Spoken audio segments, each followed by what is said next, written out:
Um, hmm. I think we're live. Let's see. Give me 1 minute. And yes, I think we are. Hello everyone, welcome to the 2026 NHL trade deadline live stream. We've talked about this over the past couple of weeks. I'll be with you here for the next couple of hours talking about all the moves that happened today on trade deadline day. After 1 p.m. Mountain Time, there will be no more trades until the off season in a couple of months. So it'll be very interesting to see which teams wind up upgrading and which teams downgrade from how they've been doing over the past little while. So I'm going to start off, I did a little bit earlier. Today I did a little bit earlier. I'm sorry if there's any sort of buffering or anything like that. I do apologize for that. And I do apologize for any background noise too. But I do want to start off with a couple of trades that happened last night. I did a video last night talking about the David Perron deal. It was very late in the night, so I didn't want to do any more trades. But right after I posted the David Perron deal, there were a handful of teams that actually wound up making some trades. So I want to touch on those ones here first. Then we'll touch on the ones that happened so far early today. And then I'll try and update you guys with any big trades that do happen later today. So we're going to start off with the 4 trades that did happen late last night. So the first one was between the Canucks and the Blue Jackets. It was a pretty big one, and number 6, as you can see on my end-to-end hockey trade bait board, which you can see up on the screen here, I do have the top 20, wound up being dealt, and that was Connor Garland. Garland, who is a solid middle 6 forward, playoff style guy, really helped the Vancouver Canucks during that playoff series a couple of years ago. Is on the smaller side of things, but he can really produce point-wise. Was dealt to the Columbus Blue Jackets in exchange for a 2028 second-round pick and a 2026 third-round pick. So this was a really good. This was a really good deal for both sides. For the Canucks, they got a couple of picks. They really seemed to want a first-round pick, but no one was going to give it to them, so they wound up dealing it to the. So they wound up dealing the Garland to the Blue Jackets for a second and third instead, which isn't terrible value. The second rounder, the second rounders in 3 years, so it's not terrible value. And they also get a third round pick in this year's draft, so they're definitely starting to stockpile some draft picks. But it seemed like Garland was a guy who they were probably going to move on from and start off the sell that the Vancouver Canucks are going to go through to sort of kickstart this rebuild, and that's exactly what happened. So very interesting note there, but Garland was dealt to the Blue Jackets, and in Columbus, I think he'd be a really solid middle 6 forward. I think he'd be a really solid piece in their middle 6, playing with guys like Kent Johnston, Sean Monahan, Charlie Coyle. And he signed for 6 years after this year, a $6 million cap hit, because he signed an extension during last offseason. So he's going to be with the Jackets for quite a bit of time. And this is a really good play for the Columbus Blue Jackets because they're coming to today only 1 point back of a playoff spot. I could easily see the Blue Jackets sneak into either a top 3 spot in the Metro or a wild card spot. So all in all, this is a really solid pickup here for the Blue Jackets, moving only a second and third round pick to get Garland. And I really do think it is a really impressive deal for the Columbus Blue Jackets to improve their playoff chances. Hi, how you doing? Okay, so we also saw another very interesting trade yesterday, 2 of them between the Buffalo Sabres, involving the Buffalo Sabres. The first one was a smaller one with the New York Rangers, and that was between and that was involving Sam Carrick. The full deal was as follows. Sam Carrick was dealt to the Buffalo Sabres in exchange for a 2026 third-round pick and the Chicago Blackhawks 2026 sixth-round pick. So this was a pretty decent deal for both sides. For the Sabres, it gets them some added forward depth. Carrick's a really solid fourth-line guy. He can be a more defensive-minded defenseman, not afraid to lay a body, a playoff-style forward. So this is a really solid pickup here for the Sabres. Sure, I think a third-round pick and a sixth-round pick is a little bit too much to give up for Sam Carrick, but all in all, it wasn't a terrible deal for the New York Rangers. For the Buffalo Sabres to get Carrick from the New York Rangers, even though I do think it's a little bit of an overpayment. I mean, when it comes to the New York Rangers side, getting a third and sixth round pick for Penny UFA that we're never bringing back, given the where they are in the standings, not a bad pickup here for the Rangers. The third round pick is probably going to be a lower end third round pick with the way Buffalo Sabres season's going, and the sixth rounder is probably going to be a higher level sixth round pick because of where the Chicago Blackhawks are. So once again, I think that was a pretty good deal. I do think the Rangers won the deal, but it does give the Sabres a little more added depth. So I do really like this deal for the Sabres side, and the Rangers, like I said, getting a couple of draft picks or putting UFA is nothing to scoff at. Then the Sabres made a pretty big deal yesterday between them and the Winnipeg Jets. The full trade was as follows. The Buffalo Sabres acquired Logan Stanley and Luke Schenn with 50% of his contract retained from the Winnipeg Jets for Isaac Rosén, as well as Jacob Bryson, as well as a 2027 second round pick and a conditional 2026 fourth round pick. So this, in my opinion, was a really good deal for both sides. For the Jets,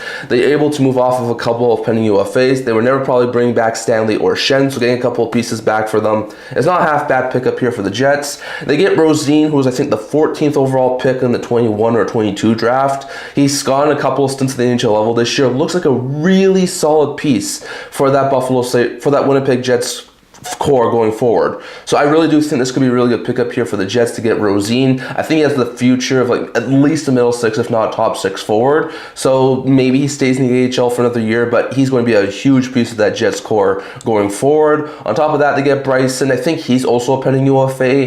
He's a guy who can be a serviceable third pair defenseman for the rest of this year. So it's not a huge addition for a Jets team that's not going to make a playoff run this year, but it's a guy who can serviceably help them replace a guy like Stanley or Schenn, at least to some extent. And then they also got a couple of draft picks. The fourth rounder, I think the better of either the Oilers or the Sabres this year.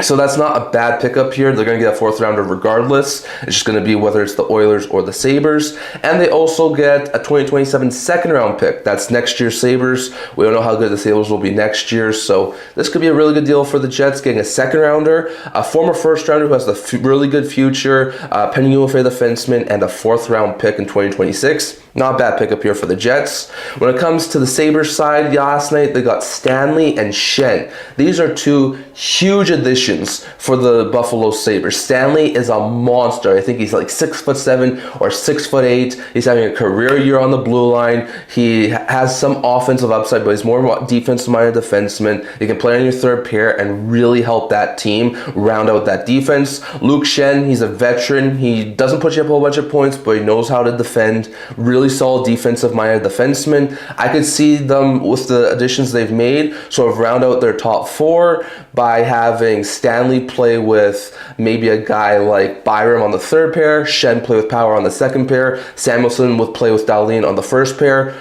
Try getting by that defense. That is a dominant monster of a blue line that the Buffalo Sabres have created. Like we saw Florida, we saw it with Vegas.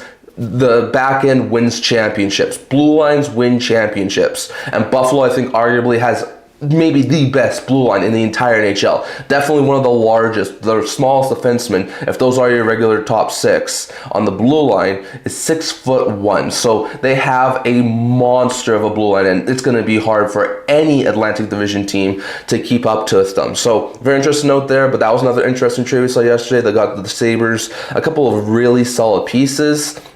And on top of that, we also saw the Ducks and the Capitals make a trade. This was another very intriguing trade, and one that came way out of left field. This was not someone that I was expecting to get dealt. Like Stanley, I was expecting, he was 17 on my trade report, as you can see here, or actually here. Garland was going to get dealt because he was 6th on my trade bait board. I thought that there was a possibility Carrick would get dealt because he was a pending UFA, possibility Schenn would get dealt because of pending UFA, but one that had been mentioned a tiny bit, but really hadn't been really discussed a whole bunch. John Carlson. He has a 10-team no trade list and is a pending UFA, but there was a lot of speculation out there that he would just stay with Washington, but the Caps decided to cut bait with him and trade him, which is insane. Dealt him to the Ducks in exchange for a 2026 first round pick and I think it's a 2027 third round pick. And the first round pick does have conditions.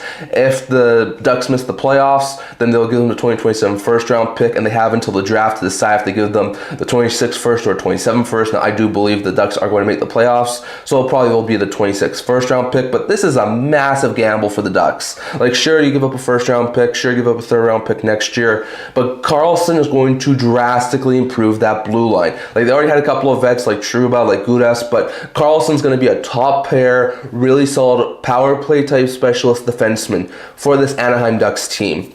Not sure if he'll stay long term. He's a pending UFA. Could just be for this upcoming playoff run. But all in all, this is a really good gamble for the Ducks, who need some help on the blue line. So all in all, I'm not going to say it's a bad deal for the Anaheim Ducks, as I do think this was a really good pickup here, getting John Carlson. And for the Caps, Carlson was arguably their best ever defenseman. He leads the Caps all-time defensive stats in a lot of things. So given that fact, I do believe that this was a little bit of a surprising move. And I know a lot of Caps players, it seems like, according to some recent reports, were really disappointed, given the fact they lost two really good locker room presences in Carlson and in Dowd. So it does hurt a little bit for the Caps, and we shall see what else the Caps have in store for today. But yeah, that's a move I was not expecting. I was expecting maybe they move a couple of depth pieces, maybe some pending UFAs, but I was not expecting John Carlson to get moved. So this is a really good home run deal for the Anaheim Ducks, even though they did have to give up a first-round pick. So those are the 4 deals we saw yesterday. Garland goes to Columbus for a second and third-round pick. Carrick goes to Buffalo for a third and sixth-round pick. Stanley and Schenn go to Buffalo in exchange for, it was Bryson, Rosine, a second-round pick and a fourth-round pick. And then Carlson goes to Anaheim in exchange for a first and third-round pick. So some very interesting trades happened that happened late last night, and I might do more videos on them after the live stream, but for the time being, those were the 4 trades that happened yesterday. So getting into the things that have happened earlier today, there hasn't actually been too much trades. We only have 5 trades, and they're all on the smaller end of things. So the first trade we saw today was a young player swap, not a prospect swap, because these guys have had NHL experience, but just a young player swap between the Minnesota Wild and the Philadelphia Flyers. The trade was 1-for-1. David Jiricek goes to the Philadelphia Flyers in exchange for Bobby Brink. It's a deal that really does help out both sides. Brink was not really playing a whole bunch in Philadelphia. He was sort of demoted to the third or fourth line. He's a former second-round pick. I believe he can be a really solid middle six forward if he gets the opportunity. So he goes to a Minnesota Wild team that maybe not this year winds up getting any sort of attention in like the top 6, but I think eventually could work into that top 6, especially if they lose a couple pending UFAs in the next year or two. So that's not a bad pickup here for the Wild. And Jiricek was not getting a whole bunch of playing time in Minnesota. He was acquired for a haul last year, I think in season, and he really hasn't been well in the Minnesota Wild organization. He's been a call-up option this year, but hasn't been a regular NHL defenseman. So he gets dealt to the Philadelphia Flyers to help and strengthen their blue line, and in exchange, like we said, the Wild get Brink. So I do think this is a deal going to help both sides, because it does give the Minnesota Wild another young top 9 winger, and it does give the Philadelphia Flyers a solid top 4, top 6 right shot defenseman, who I think could grow into a really stellar top 4 defenseman. He was the 6th overall pick a couple of years back. So very interesting note there, but that was the first trade we saw today as the Wild and Flyers hooked up on a deal involving Brink and Jiricek. So very interesting note there. We also saw a couple of other things happen today, mostly small things. The Flyers and Bruins did make a prospect swap or AHL player swap, as the Bruins dealt Brett Harrison and Jackson Edward to the Philadelphia Flyers in exchange for Massimo Rizzo and Alex Gendron. Now, I think Rizzo was acquired from the Carolina Hurricanes. His signing rates were to the Philadelphia Flyers, so he gets dealt. Rizzo's 24 years old. He's a center prospect. He's in the final year of his ELC. Gendron's in the final year of his ELC, making it $860,000. He was a right winger, 22 years old. Meanwhile, when it comes to the Bruins side, Meanwhile, when it comes to the Flyers side, they get Harrison, who's a center prospect, 22 years old, also in the final year of his ELC, and Edward, who's a 22-year-old defensive prospect that's this year, and next year left on his ELC at $831,000. So I'm not sure if any of these guys will ever amount to anything. I could see maybe 1 or 2 of them become depth NHL players, but a very small trade here with a couple of defenders and centers being swapped in the Philadelphia Flyers and Boston Bruins. So very interesting note there. We do have a couple of other trades to talk about here. 2 trades that involve future consideration. So, first, it was between the Chicago Blackhawks and the Minnesota Wild, as the Blackhawks did right by their captain, sort of a similar situation to Petrie with Florida yesterday. The Blackhawks just wanted to do right by their captain, give him a chance to chase the Stanley Cup. So they dealt him to the Minnesota Wild to play with his brother Marcus in exchange for future consideration. So they don't get anything. I think Foligno was number 39 on my End-to-End Hockey trade bait board, which I have linked in the description below if you guys want to check out the full 40-player trade bait list. Once again, I have 5 here. I have 5 here, I have 10 here, I have 11 to 15 here, and I have 16 and 20 here. So definitely those top 20 are here, but if you want to check out the full 40-player trade bait list, definitely check it out. It's in the description below. And definitely Foligno was number 39. So I was expecting Foligno to get dealt. I'm surprised they didn't get anything back from him. I'm surprised they didn't get any retention, because I was expecting there to be retention on this deal, but I didn't realize that the Blackhawks had no retention slots available. So that does make some sense. So the Wild get Foligno as full, I think $4-ish million cap hit, and they're going to give him a chance to wind up chase the Stanley Cup. So we shall wait and see what happens there. No guarantees that the Wild go very far. I personally do think the Wild are going to go very far, but it is very interesting out there that Foligno is going to join his brother in Minnesota. Imagine a fourth line for the Minnesota Wild of Nick Foligno, Marcus Foligno, and Nico Sturm. Like, that would be a really solid fourth line for this Minnesota Wild team.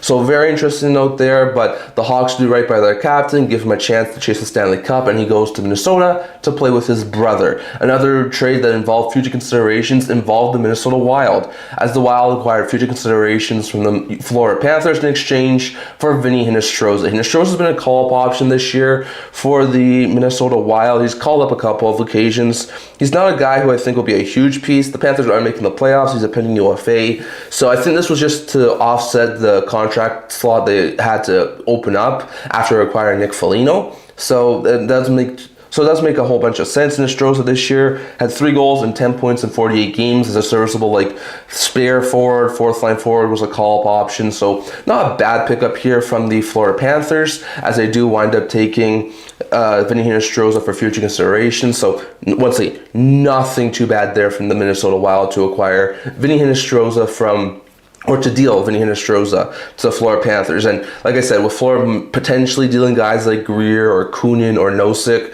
before this year's trade deadline, adding a guy like Hinostroza who can be like a serviceable fourth line guy, I do expect is a really solid move there for the Panthers. And once again, the Wild just need to open the contract slot after acquiring Nick Foligno, so getting future considerations for a spare forward is not too surprising there. So very interesting note there. And then we saw probably the most surprising deal of the day so far. It was between the Bolts and the LA Kings, and the full trade is as follows. The Tampa Bay Lightning send the LA Kings their 2028 second-round pick in exchange for Corey Perry with 50% of his contract retained. Yes, Corey Perry is back with the Tampa Bay Lightning. And if you remember, the last 5 Stanley Cup finals Perry has played on the team who was lost in the Stanley Cup final. So will this be the year that the curse ends, and does Perry wind up either winning the Stanley Cup or not even making it past the first round, or are the Bolts now destined to lose in the Stanley Cup final? So we shall wait and see on that. Once again, the Bolts are a really good team. This isn't a bad pickup here. Perry, he is 40 years old. He's a right winger. He's not what he once was, but he's still a very, very effective bottom 6 forward.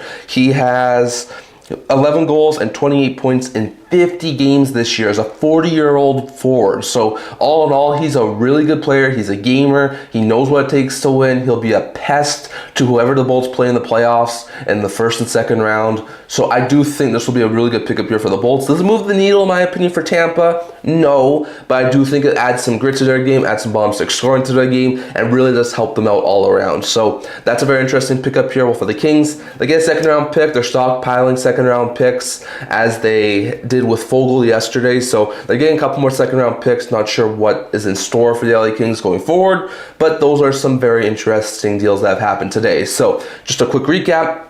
Last night, Garland was dealt to Columbus for a second and third round pick. Carrick was dealt to Buffalo for a third and sixth round pick. Stanley and Schenn were dealt to the Buffalo Sabres for Rosine, Bryson, as well as a second round pick and a fourth round pick. Carlson was dealt to the Anaheim Ducks in exchange for a first and third round pick. Those all happened yesterday, and then today so far, Foligno was dealt to Minnesota Wild to play with his brother by the Chicago Blackhawks for future considerations. The Wild acquired future considerations from the Panthers in exchange for Vinny Hinostroza. The Bolts moved a 2028 second round pick to the Kings for Corey Perry with 50% of his contract retained. Harrison and Edward were dealt to the Philadelphia Flyers in exchange for Rizzo and Gendron in an AHL swap. And Trochek was dealt to the Philadelphia Flyers in exchange for Bobby Brink. So those were some very interesting trades that happened earlier today. So we should have some more trades in the very near future. Just let me double check and see if we have any updates here. Definitely, it's been a very slow trade deadline day, but we are nearing only an hour and a half away from the NHL's trade deadline. So I do expect things to pick up in the last hour. we do have a couple of interesting potential options here. There has been some recent rumblings that the Montreal Canadiens are making a push to try and acquire Nazem Kadri from Calgary. After the Waugh trade yesterday, it sounded like a Kadri trade to Colorado was very, very unlikely. That seemed to pour cold water on it, but there were some reports that came out afterwards saying that Kadri would be very disappointed if he was not traded by this year's trade deadline, as it seems like Kadri really wants to get out of Calgary. So I have heard some people say maybe Utah could go back to them, maybe Buffalo could look at them. I have heard some other people say some interesting things about that. So it sounds like there could be a Kadri to Montreal deal in the works. Potentially Patrick Laine going back to the Calgary Flames as part of a package. So that could be very interesting. So we'll have to wait and see on that. But it definitely does seem like Kadri to Montreal is picking up steam, as we could see the Calgary Flames deal Kadri still. So we shall wait and see on that. Hold on a minute here, guys. I'm going to check a couple other things out. Nothing really much since. Oh, we do have a couple of signings too that happened earlier today. So first, I do want to mention one signing is in the Seattle Kraken organization. The Kraken do have a couple of penny UFAs that are going to be very interesting to watch out for here today, including Oleksiak, Tolvanen, and Schwartz. But one UFA who is not getting moved is Captain Jordan Eberle. Eberle has signed a 2-year extension with the AAV of $5.5 million. I think this actually happened a couple of years back too, not last year, the year prior, because he signed a 2-year extension back then as well. So Eberle's staying put. He's not going to get dealt by the Seattle Kraken, and there's a very likely chance he will stay with the Seattle Kraken, and hopefully he winds up doing some really good stuff with the Seattle Kraken going forward. So Eberle is staying with the Seattle Kraken. Some other interesting things to note here is that Rasmus Ristolainen is at this hour still being shot by the Philadelphia Flyers, but they do not feel pressure to move him and will be all right waiting to keep him for another season. He does have another year left on his contract, according to Pierre LeBrun, so it does seem like the Philadelphia Flyers are open to keeping Ristolainen if they don't get the return that they are looking for. So that's what it sounds like for the Philadelphia Flyers, and they already saw that they made the Brink trade, so very interesting note there. It does sound like, according to Toronto, when it comes to them, there has been some talk about Bobby McMann. We have heard potential of him getting signed as an extension by the Maple Leafs, but according to Aaron Dreger, as early as today, he mentions that it's more likely that McMann gets dealt instead of signing an extension with the Toronto Maple Leafs. So I would expect McMann, who is, I think, number 4 on my end-to-end hockey trade bait list, to get dealt at some point between now and the deadline. So very interesting note there, but it does sound like we could see McMann get dealt at some point. He's cheap. He's a bottom 6 forward. He can work really well with a lot of different teams. So I definitely do expect McMann to get moved. More other things to talk about. It seems like Haula and Marshall were not practiced for the Nashville Predators. We talked about them potentially going through a full blow sell mode thing. So it definitely seems like that could happen in the very near future, and the Preds could go completely off the sell mode. So we shall wait and see what happens there. Haula and Marshall, I think, are the 2 most likeliest trade candidates for the Nashville Predators after they moved Bunting, McCarron, and a couple other guys in the past couple of days. So I do expect that to wind up still happening. So I do think that Nashville will be a team who ends up getting a little bit more not interesting, but I do think Nashville will be a team who ends up selling a little bit more before the trade deadline. So I do think we'll have to keep an eye on them. Now, as we wait for trades to happen, just to kill a little bit of time, I am going to basically go through each division and figure out what will wind up happening, in my opinion, like what are things I'm expecting teams to do before this year's trade deadline. So that's sort of what I'm going to do here. So I'm going to start off in the Central Division. That's the one where I'm going to actually start off with. So we're going to start off at the bottom, work through the top, and figure out what I think these teams could do before this year's trade deadline. So the first thing I'm going to do is go look at the last team is the St. Louis Blues. So what do I believe the Blues are going to do in the next hour and a half? Well, they have probably been the team that has been linked to potentially doing the most at this year's trade deadline. There's been talks about Robert Thomas. It's not like there was a trade at some points that the Buffalo Sabres could potentially have something like that. Parayko, of course, he did not waive his no-trade clause, but he was mentioned as potentially going to the Buffalo Sabres. So the Blues have been mentioned in a lot of things. So here's what I'm watching when it comes to the St. Louis Blues. Brayden Schenn, he's number 9 on my trade bait list. I do believe he will get dealt before this year's trade deadline, or at the very least there'll be some interest in him. Falk, number 10 on the trade bait list, or Falk's 9 and Schenn's 10. Either way, I do expect both Falk and Schenn to have some major interest, and I could see both these guys wind up being dealt before the trade deadline. Falk's a really solid top 4 right shot defenseman. Schenn, a solid second line center. Schenn's name was out last year, but the Blues went on that crazy tear to make the playoffs, and now it seems like Schenn is not as likely to get dealt as some of these other guys. So I think Falk would definitely be moved because he's probably the best right shot defenseman on the market right now. There's been some talk about Binnington potentially getting moved. I do keep an eye on Vegas and Montreal for Binnington. I personally think those two would be the best landing spots for Jordan Binnington, so I would keep an eye on that. When it comes to some of the other guys, Thomas, Kyrou, there's also been some talk about their pending UFAs like Sundqvist and Joseph.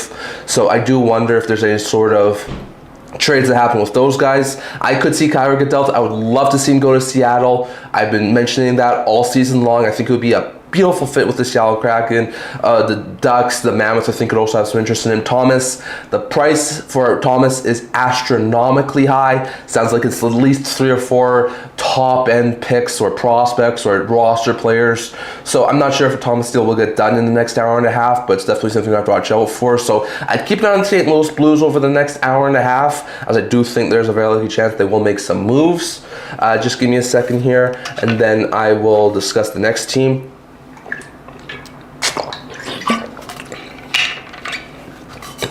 So the next team that we wind up looking at is the Chicago Blackhawks. They moved Nick Foligno earlier in the day. That was basically the one thing I was expecting them to do. They already moved Murphy, they already moved Dickinson, now they've moved Foligno. I expect the Blackhawks to be quite quiet here. I don't think they'll move any more of their players. They have a couple of decent low-end veterans who I think they could look to move, but I would expect the Blackhawks to probably be not moving anymore in the very near future. So I do expect the Blackhawks to probably be one and done for the trades. Maybe they move like some AHL players, but I don't expect much more movement when it comes to the Chicago Blackhawks. When it comes to the Winnipeg Jets, they moved Stanley and Schenn last night. That was really good. I'm not going to say they're done, but I think it's more likely that they're done. I could see him move some more pieces. Miller's a pending UFA. I could see him get moved. Tanner Pearson's UFA. I could see him get moved. Those are more lower end guys like fourth liners, third pair defensemen. Nemesnikov, Iafallo are also guys I could see get moved who do have a little bit of term, but I'm not going to say it's a guarantee by any means. The Jets want to move some players with term, but I definitely check those teams out, those players out, as I could see Nemesnikov get dealt, Iafallo get dealt, Miller get dealt, I could see Pearson get dealt. So I'm not going to say the Jets are done, but I do think there's a couple other possible options there, and I wouldn't be surprised if Cole Perfetti was moved in some sort of a deal that would get them a top 6 upgrade. We have heard about Perfetti over the past little while, so I do wonder if we do see a Perfetti trade, maybe for Shane Wright, maybe for someone else, but I think if they could get someone younger on the younger side of things or sign for a longer period of time who can help them going forward in their top 6, I think we could see a Perfetti deal at some point, so we'll have to keep our eye on that. I do agree it's been a little bit of a bust so far when it comes to the trade deadline, but I do expect things to pick up in the last hour, so I do agree with the chat over here, so I definitely do agree with that. I do expect things to pick up in the last hour, but it has been a little bit of a lackluster trade deadline so far. But on top of that, going over to the Nashville Predators, yesterday Frank Seravalli mentioned this team had everything opened. They were open for business, very likely chance they could go full-blown sell mode. We've seen them move Bunting, McCarron, Smith, and Blankenberg, who are all pending UFAs and on the lower side of things. There's been a lot of talk about Eric Holla. I do expect him to get moved. If some teams miss out on some centers, I do expect Holla to be sort of like a fallback option. Marshall's really solid middle 6, top 6 winger. It seems like he wants a fresh start. I could definitely see him get dealt. On top of those ones, I do wonder about maybe some other ones. Like, I know there was a lot of people on Twitter yesterday saying, could Forsberg get moved? Could Saros get moved? And I'm not going to rule those possibilities out, but I think you're looking at packages that are very near to what the Blues are asking for Robert Thomas. So I do not expect those guys to get moved, but I do think the Preds will probably make a couple more trades between now and the trade deadline. So I definitely keep your eye on them. When it comes to the Utah Mammoths, they made the big trade a couple days ago for Mackenzie Weegar. I do not believe they are done. There was some talk that they could move Michael Carcioni, as they could look to try and move some things around the forward group. They also have been mentioned to potentially be in the market for Robert Thomas, potentially the best landing spot for Robert Thomas. Not sure if they'll pull that off, but I definitely do expect that a move of some sorts on the forward group will come. I do think they're going to try and add one more top 9 forward to really sort of solidify that top 9 going potentially into the playoffs. So I do think that the Mammoths are not done. I think they're pretty much done on the defensive end, and they got some pretty good goaltenders, but I think their moves are going to come on the forward group, but I would not be one bit surprised if they do add another forward, so we'll have to wait and see on that. Dallas, Colorado, Minnesota, all very interesting teams to watch out for. Colorado, I think they're probably done after the Waugh deal they made yesterday. Defense looks stellar. They have some pretty solid goaltending, and the forward group is now looking pretty dang good. They might add one more depth forward, I could see, like maybe someone who can fit on the fourth line, potentially if Logan O'Connor does not get dealt or does not get back in time for the playoffs. So I'm not going to say it's a guarantee that the Avalanche are done, but I do think it's more unlikely that the Avs are done and they may make one or two minor moves. So that's what I'm thinking for the Colorado Avalanche. Dallas, they've added Bunting, they've added Myers. They don't have a whole bunch of cap space left to play with. I do think that they might make a couple more moves. Like I think maybe trying to add like a third line center such as Eric Holla might be in the cards for Dallas. I think they're probably done on the defensive end unless they maybe move out a guy like Ilya Yabushkin and try and bring in another right shot defenseman. That's the only thing I can think of when it comes to Dallas. I think they're pretty much set. So I don't expect too many more moves from Dallas, but maybe someone in the bottom 6 is like a third line center or maybe one more right shot defenseman I could see him try and target. When it comes to the Minnesota Wild, I still do believe this team is looking for a center. It seems like they are out at this current point in time on Vinny Trochek, so I'm not sure if they might try and loop to someone else, but I definitely do think a center, whether it's Schenn, whether it's Kadri, whether they're going to try and pay the astronomical asks and try and move or try and get Thomas, whether it's a guy like Elias Pettersson, who I think is a little bit unlikely at this point. I do think the Wild are going to go for first-line center. They've really done well with their wings after the Bobby Brink trade. They have some really good depth on their defense, and they have Quinn Hughes now. Goaltending-wise, if they don't move Wallstead, I think they're pretty dang good in net. So all in all, I think just maybe one more addition, maybe that's like a first or second-line center is what I'm looking for the Wild. So if you look at all these teams, maybe a depth winger for the Colorado Avalanche is what I'm looking at between now and the deadline in an hour-ish, hour and 15 minutes. I'm looking for the Stars to maybe add like a third-line center, maybe one more depth defenseman. I'm looking for the Wild to add a top-line center.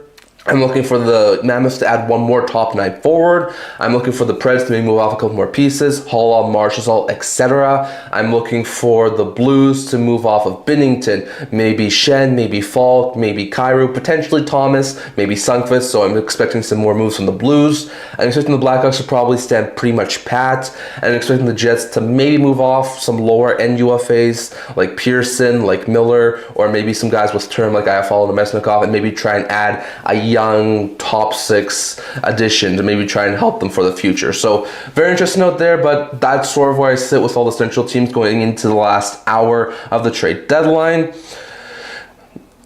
Yeah, I don't know what the Caps are doing. They've been mentioned as potentially being buyers, potentially being sellers. Trevor Van Riemsdyk is a name I could see get dealt, especially given the fact he's putting UFA. It seems like they want to try and get Cole Hudson, is what I've been hearing, into the roster before this year ends. So I do agree with Cowboy that the Washington Capitals could move to Trevor Van Riemsdyk. I don't know about Lindgren. I think he's been a pretty good backup, so I don't think they'd move Lindgren. But I definitely could see Trevor Van Riemsdyk be moved before the trade deadline. The Flames have been talking, it seems like, to the Montreal Canadiens when it comes to Nazem Kadri. I could see a potential Kadri deal, Coleman deal. I'll get to the Calgary Flames in a minute, but I do think we could still see some trades from the Flames and the Blues too. I personally agree. I thought the Blues would have made a couple of moves by now, but it's very interesting out there that they haven't made very many moves. So very interesting out there, but the Blues, the Flames are teams I am looking at, so I do agree with this guy right here that there is going to be potential of a Blues or Flames deal. I am surprised we haven't heard very much from them yet. So I'm going to just really quickly update some things, see if anything's happened. Doesn't look like there's any more trades since we last talked, so let's see if there's been any updates. Just give me a minute here, guys. It seems like the Leafs are finalizing a trade involving Bobby McMann, according to David Pagnotta. And he also mentions the Kings are working on a move for a bottom six forward. So it seems like we do have two trades in the works with the Maple Leafs and the Hurricanes. So that could be very interesting. I do have McMann as number 4 on my trade bait list, so I do expect him to get moved. There's been a lot of linkage between him and the Edmonton Oilers, so we shall see if that's a potential option. Maybe it's another team. We shall wait and see. McMahon's only carrying a $1.5 million AAV, so I wouldn't be terribly surprised if the Oilers were in on this. Let's see. Nothing really much there. Let's see. It sounds like the Avalanche engaged again on Bobby McMann, according to Frank Salavalli. So maybe it's the Avalanche. We could see another Avalanche Leafs trade coming out in the very near future. It seems like the Leafs wanted a first-round pick or a second-round pick and a really good prospect for McMann. So I wonder what they could potentially get from the Colorado Avalanche if that is the team. Like I do think the Avalanche have a couple future second-round picks. So it'll probably be like a second-round pick in 28 or 29. Maybe one of their top prospects. I gotta look at what some of the top prospects are for the Avalanche. Just give me a second here, guys. I don't know who they could potentially try and move. Like, I don't think it'd be a huge one. I mean, they already acquired Nick Waugh. Let's see. Brindley. Maybe Brindley. That could be a possible option. They got Chase Bradley, Ivan, Prishchepov. Not a couple of other really interesting ones here. Let's see on the other side.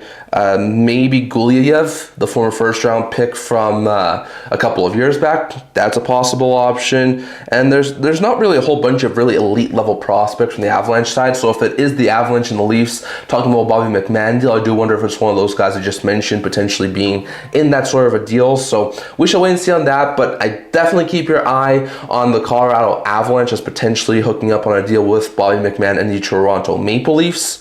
So definitely we'll have to keep our eye on that. Once again, if you haven't already, subscribe down below if you can. It really does help with the channel. We're trying to hit 650 in the very near future. So I think we're only like 13 or 14 subscribers away. So if you can, leave a subscribe and tell your friends. I really do appreciate all of your guys' support. And once again, if you can, leave a chat down in the chat below and I'll try and get to your comments as soon as possible. But it does seem like we could have a trade potentially involving Toronto and Carolina in the very near future. So we'll have to keep tabs on those things. Like I said, I have a feeling that with how congested this sort of trade market is right now, I think we'll see 1 to 2 dominoes fall and then all the other dominoes will start falling, and I think we could see like a big amount of trades in the last like 40 to 30 minutes of the trade deadline. I could even see a whole bunch of deals get done at like the 12 p.m. mark. So I'm going to have to wait and see on that, but it does seem like there's potential of a Bobby McMann deal in the very near future, which, like I said, is a very likely chance to happen because I said that he's the 4th player on my trade bait list. So just to recap, here are the players who are on my trade bait list. I posted this on Wednesday evening, so these are as of Wednesday night. So So the first spot in the trade list is Thomas, which makes sense. He's been the best trade chip for a whole bunch of teams. It seems like it's very unlikely he gets moved today, but it definitely seemed Thomas is the top end of my trade bait board. Trochek second. I thought there was a very good chance they could move him. It sounds like the Rangers are okay keeping him, so maybe a little bit less likely than before, but he's number 2. Kadri 3. I still think there's a very good chance he gets moved. McMahon's 4. Still think there's a very good chance he gets moved. Coleman's 5. There's been some talk that the Flames really do like him and they might not move him, but I truly do believe they should, so I could still see him get moved. Garland got moved yesterday. Schneider's an interesting one. On the Rangers blue line, I could see a couple of teams in need of some right-handed defensive help try and target him. Right, we talked about he'll only get moved if the Kraken are able to get that upgrade they've been talking about. Schenn, Falk, 2 St. Louis Blues players I could see get moved. Not going to say it's a guarantee, but I think Falk at this point is more likely than Schenn. Kyrou, I've mentioned him. I think he should be in Seattle. He'll be a great fit there, but he's number 12 on my trade list. Lilligren, 13. I think there's a very likely chance the Sharks could move a couple pending UFAs. OEL's 15. I do think Ekman Larsson could get moved. 15 is Ristolainen. 16 is Halla, 17 is Stanley, but he's now in Buffalo. 18 is Perfetti, 19 is Marchessault, and 20 is Lohrei. So very interesting note there, but I definitely do believe that the that we could see some more trades in the very near future, and some of them could be in this top 20. I don't think all top 20 will get moved, but I think there's a very good chance by the end of the day we could have like 11 or 12 of this top 20 out of the trade bait board. So we shall wait and see on that. Still waiting on announcements when it comes to Bobby McMann. So it does sound like a trade is coming. I do wonder about other Maple Leafs. We'll head over to the Atlantic Division here just to take a look at what we could be seeing later today for the Atlantic Division. So Toronto, Florida are the only two teams in the Atlantic Division that are pure sellers, and Toronto, I think, more of a seller than Florida is. Toronto has a whole bunch of names in there. There's been some talk about Stetcher. There's been some talk about Benoit. There's been some talk about Ekman Larsson. There's been some talk about Bobby McMann as well that we just talked about. So there's a very likely chance we could see some moves happen in the very near future for the Toronto Maple Leafs. So I definitely do expect some moves happening in the very near future, whether it's McMann, whether it's some other ones, I'm not exactly sure. But I definitely do think we could see some very interesting moves from the Maple Leafs. I think they're hoping to get at least a couple of first and second round picks, maybe a couple of young prospects. We'll wait and see, but I definitely do expect the Leafs to be busy over the next hour. Florida, more of a little bit of a lower-end seller. I don't think they're going to go full-blown sell mode like sort of the Leafs have been, but I do expect them to at least move off their UFAs. Guerrier, Kunin, Nosek, I think are most likely. They've already moved off of Jeff Petrie. The Leafs already moved off of Nick Waugh, but they've already moved off of Petrie. The big one in Florida is Bobrovsky. Does he get dealt? Doesn't he get dealt? I think there's a very good chance the Panthers could be very bold here and move him. There was some talk earlier today about potentially Bobrovsky being linked to Edmonton. I can see it, but I don't think it will happen. I think for Bobrovsky, teams like Carolina and Vegas come to mind. Those teams could definitely use a star-level goaltender who's won back-to-back cups. And with him being in the final year of his deal, Panthers retain 50% of his contract. That cap it's down to $5 million. That is very doable. So I definitely do think we'll have to keep our eye on Bobrovsky over the next hour. Potentially some lower-end guys in Florida, but that's sort of what I'm thinking for Florida. The other six in the Atlantic Division all seem to be buyers. Ottawa looking for a top 6 forward potentially and a top 4 defenseman. I do wonder if they try and move Zetterlund or Jensen to get those upgrades. Boston, they've been linked to top 6 forwards such as Garland, Besser, and Tippett. They've been linked to top 4 defensemen in the past, such as Anderson, such as Falk. I do wonder if they may try and make some sort of a big upgrade. With Boston losing a couple of games before the trade deadline, I do also wonder if they maybe try and sell some pieces, maybe like a Zacha, Arvidsson, something like that. When it comes to the Habs, I think they'll try and target a second line center, or at the very least a top 6 forward or top 9 forward. I think they're pretty much done with their defense, but I could also see them trying to add a goaltender. I think they could definitely use some goalie upgrades. So I definitely would keep an eye on the Montreal Canadiens when it comes to some goalie upgrades. Also, when it comes to the Detroit Red Wings, top 6 forward, that's what I think they need.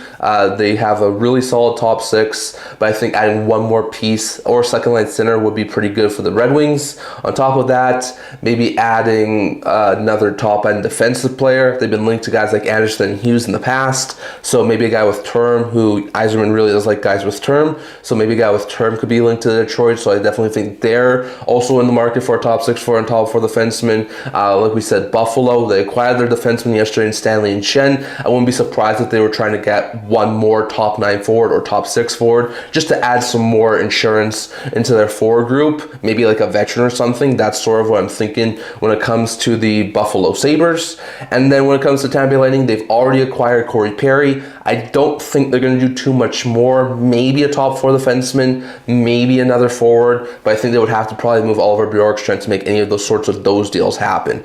So Tampa in the market for probably another defenseman if they can make it work cap-wise. Buffalo, probably a forward. Detroit, probably a forward, potentially second line center, and another right shot defenseman. Montreal, top 6 forward, potentially second line center, and a goaltender. Boston, potentially top 6 winger, as well as a top 4 right shot defenseman. And Ottawa probably wants a top 6 forward and a top 4 right shot defenseman. So as you can see, most of the Atlantic Division teams are buyers right now and trying to get some things to help them, potentially both now or potentially in the future too. So I definitely look at all those teams, but when it comes to the Panthers and the Leafs, surprisingly, I was not expecting this when it came to the beginning of the season. Those two are the 2 sellers in the Atlantic Division this year. So very interesting note there. Let's see if we have any updates more past a little while. Just give me a second here, guys. It seems like the Hawks and Rangers, according to David Pagnotta, are working on a deal involving Derek Pouliot. So that's going to be maybe like a lower end deal. I wonder if it has something to do with just some contract movements and things like that, because Pouliot's not at this point in time an NHL defenseman. So very interesting note there. Let's see if there's anything else. Give me a minute here, guys. According to Elliot Freeman, the depth player that the Carolina Hurricanes are trying to acquire is Nicolas Deslauriers. So Philadelphia's hard-hitting bomb 6 forward seems to be going to Carolina. Carolina's got to be one of the best teams in the Eastern Conference at this point. I mean, we'll talk about them in a minute here, but like this team, in my opinion, is head and shoulders above everyone else in the Metro Division. If they are able to get an easier opponent, such as like a Detroit or Buffalo or a Montreal, maybe not Buffalo, but Montreal or Detroit, or if they're able to get like one of those wildcard teams, Boston, Columbus, Ottawa, I feel like they could ease past them. They could easily take out whoever wins Pittsburgh NYI, and then they could go to the conference final where they always seem to have trouble. So I definitely think Carolina's building a pretty dang good team. We'll have to wait and see what the return is for Deslauriers. But it seems like Deslauriers is headed to the Carolina Hurricanes. So very interesting note there. We currently have no other trade updates at this current point in time. So very interesting note there. We're going to be with you guys here for probably a little bit beyond the next hour. Once again, at 12 p.m. at 1 p.m. Mountain Time, the trade deadline happens, but there are trades that do trickle down afterwards. So we'll have to wait and see on that. Just give me a second here, guys. I'm trying to find out some more things. I will go over the Metro Division next, so we'll see what the Metro Division teams could do. So we shall see what happens there. But definitely some very interesting things have already happened earlier today. Like I said, I think the biggest surprise over the past like 24 hours was probably the Carlson deal. Like I was not expecting John Carlson to get dealt by the Washington Capitals. I was definitely expecting him to potentially wind up doing some other things with the roster. I was not expecting the Washington Capitals to move John Carlson. I was not. That's a little bit of a surprise to me. So I'll let you guys thoughts. Who do you think after the John Carlson addition had the best bottom six or defense in the Pacific Division? Is it Vegas after the Anderson edition, Edmonton after the Murphy edition, Anaheim after the Carlson edition? Is it Seattle or San Jose? I highly doubt that. But after the Carlson edition, is the Pacific Division defensive core landscape a little bit shifted after the addition of John Carlson? I definitely would love to hear your guys' thoughts on that down in the comments or in the chat. Do you think that now maybe the Anaheim Ducks are the best team? Personally, in my opinion,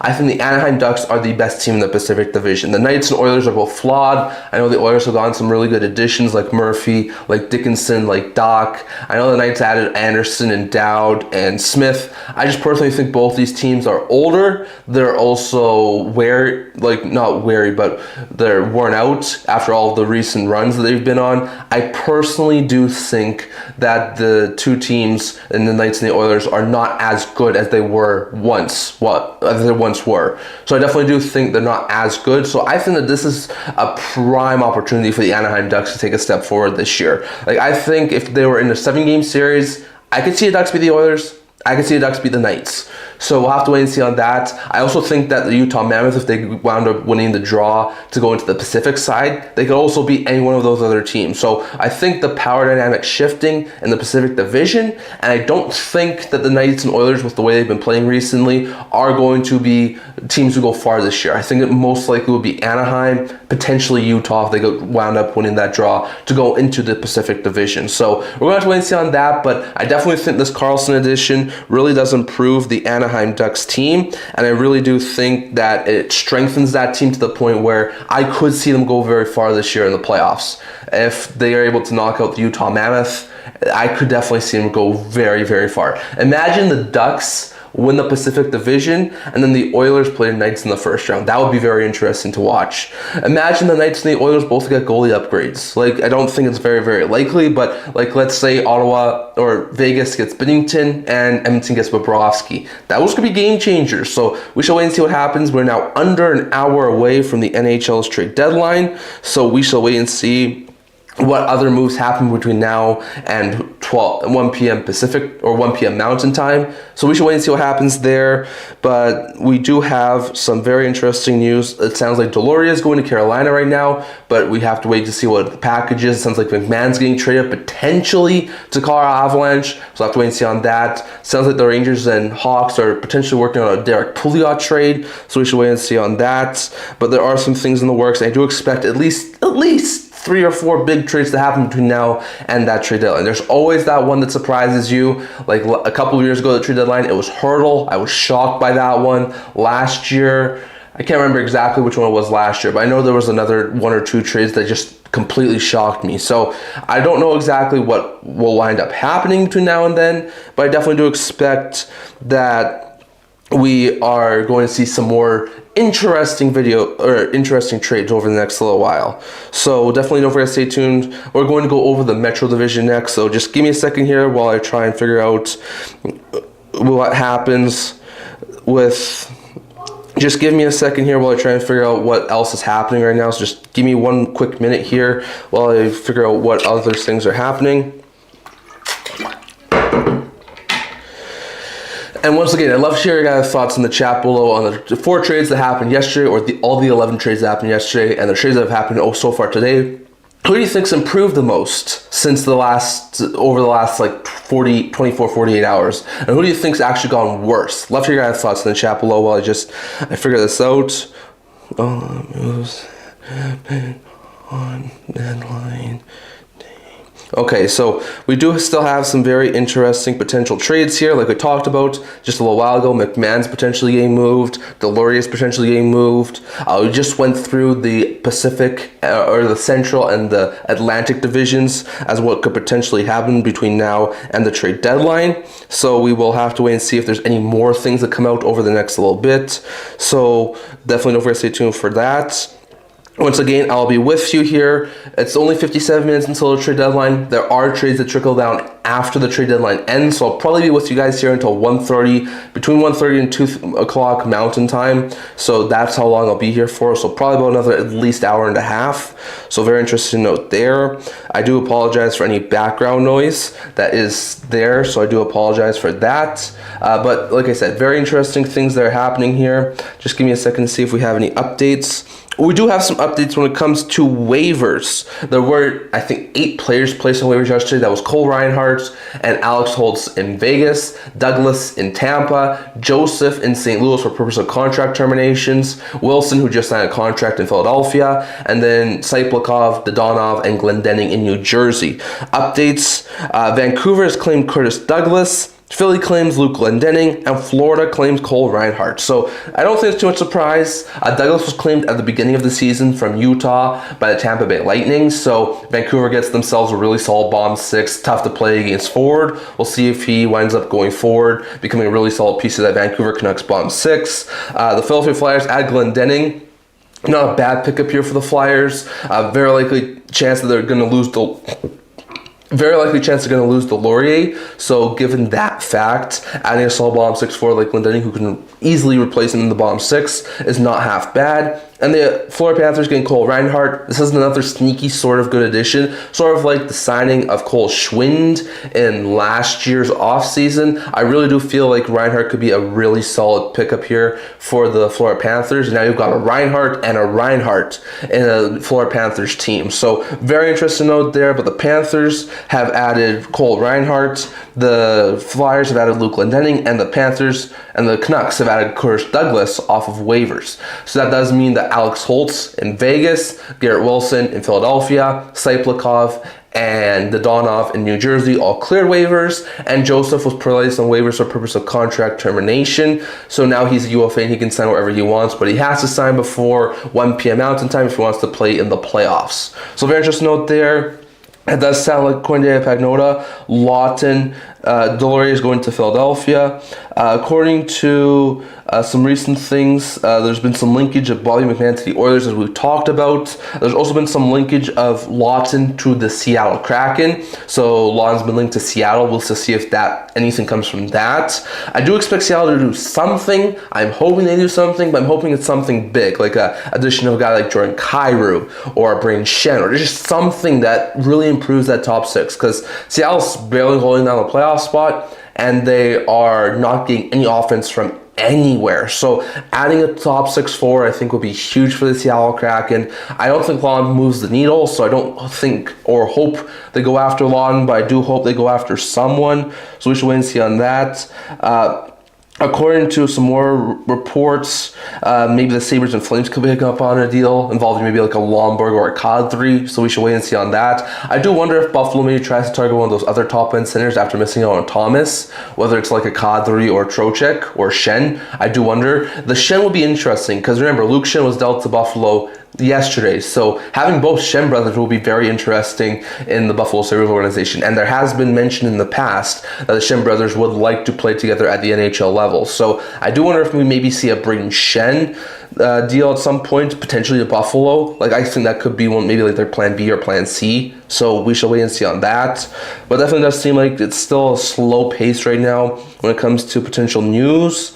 Let's see if there's anything else. It just seems like a late round pick will be the compensation to Nick Delorier. So it doesn't seem like it's going to be a big return for the Philadelphia Flyers, but probably my guess would be like a 5th round pick, maybe like a 6th round pick with conditions. That would be my guess as to what is a return for Nick Delorier and the Philadelphia Flyers organization. According to the fourthperiod.com, they're mentioning that McMahon is going to move to the Western Conference. So we have mentioned Colorado and Edmonton. They're both in the West. So I do wonder if those teams do wind up acquiring him. I do wonder if there's a couple of other sneaky low-end teams that we don't hear about. Could Anaheim have some interest? Could Vegas have some interest? What about San Jose? What about Minnesota? Like, I'm not exactly sure, but it definitely does seem like McMahon will be on the move, which would take off number 4 off my trade bait board. So we'll have to wait and see on that. I do wonder what else we're going to see over the next 52 minutes. Like I said, I don't think it'll be very much. There hasn't been much today, and I think it'll be like exploding later on as like the last half an hour to like 15 minutes before the trade deadline, and potentially at the 1 p.m. mark. So that's why I'm going to stay with you guys until just a little bit afterwards to see if any trades leak through. So we should wait and see on that, but definitely does seem like we are going to potentially see some teams do some things. Like, the teams who I think could be still the biggest buyers: Buffalo, Utah. I know they've already made some big moves on the blue line, but I do wonder about forward group. Minnesota, I still think they really want to add a center. I really want to see Seattle do something. I do think Vegas could potentially do something in net. Maybe Edmonton does another thing, but they've already come out and said that they're probably done, so we should wait and see what happens there. I don't know what else. Like, I know a lot of people have wanted Edmonton to trade for Bobrovsky or Binnington because they can't think, and I personally agree that Jerry can win them playoff series. So we shall wait and see on that. In the Eastern Conference, like Tampa, like I already mentioned, Buffalo, Tampa, I believe, Montreal, Detroit. Like, there's got to be a couple of other teams out here too who are going to make some sort of a big blockbuster deal. So we'll have to wait and see on that. It's still a little bit of a lull. Like we said, Hawks, Rangers working on a Pouliot deal. Once again, there's a whole bunch of players that could still be moved. If you look at the Central, Nemesnikov, Perfetti, maybe Stanley already got moved. Nemesnikov, Perfetti, Iafallo, guys like that from the Jets, maybe Perfetti. You got Schenn, you've got Falk, you've got Thomas, Kyrou, Binnington in the Blues organization could potentially get moved. Marchessault, Haula in the Preds. I do wonder about Stamkos and O'Reilly, if maybe they have a change of thought and could get dealt, because it seems like they don't want to waive their trade protection. I've also seen some people say that Barry Trotz might just forego his gentleman agreement with Ryan O'Reilly and just deal him anyways. That's a very interesting concept too. So we'll have to wait and see on that.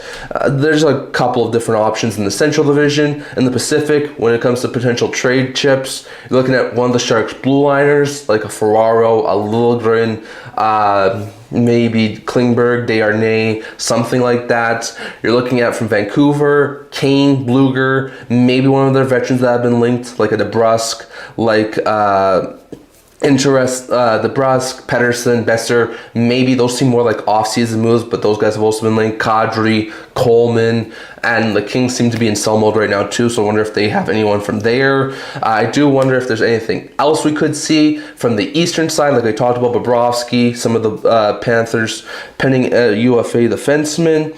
I do wonder if anything else is here. According to some recent reports, the reports from the fourth period, Bobby McMann has been traded by the Maple Leafs. It's just a matter of where the heck he is going. The Islanders are acquiring Brayden Schenn.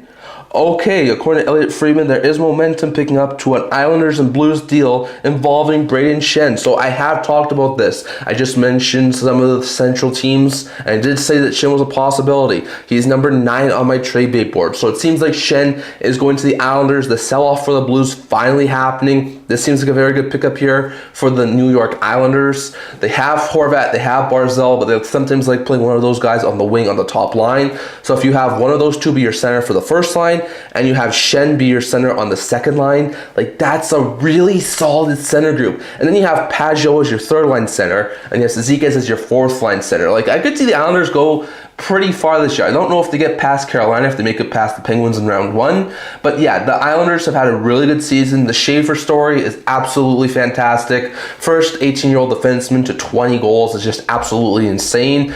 Potentially could be the all-time rookie defensive scoring leader if he passes Leach's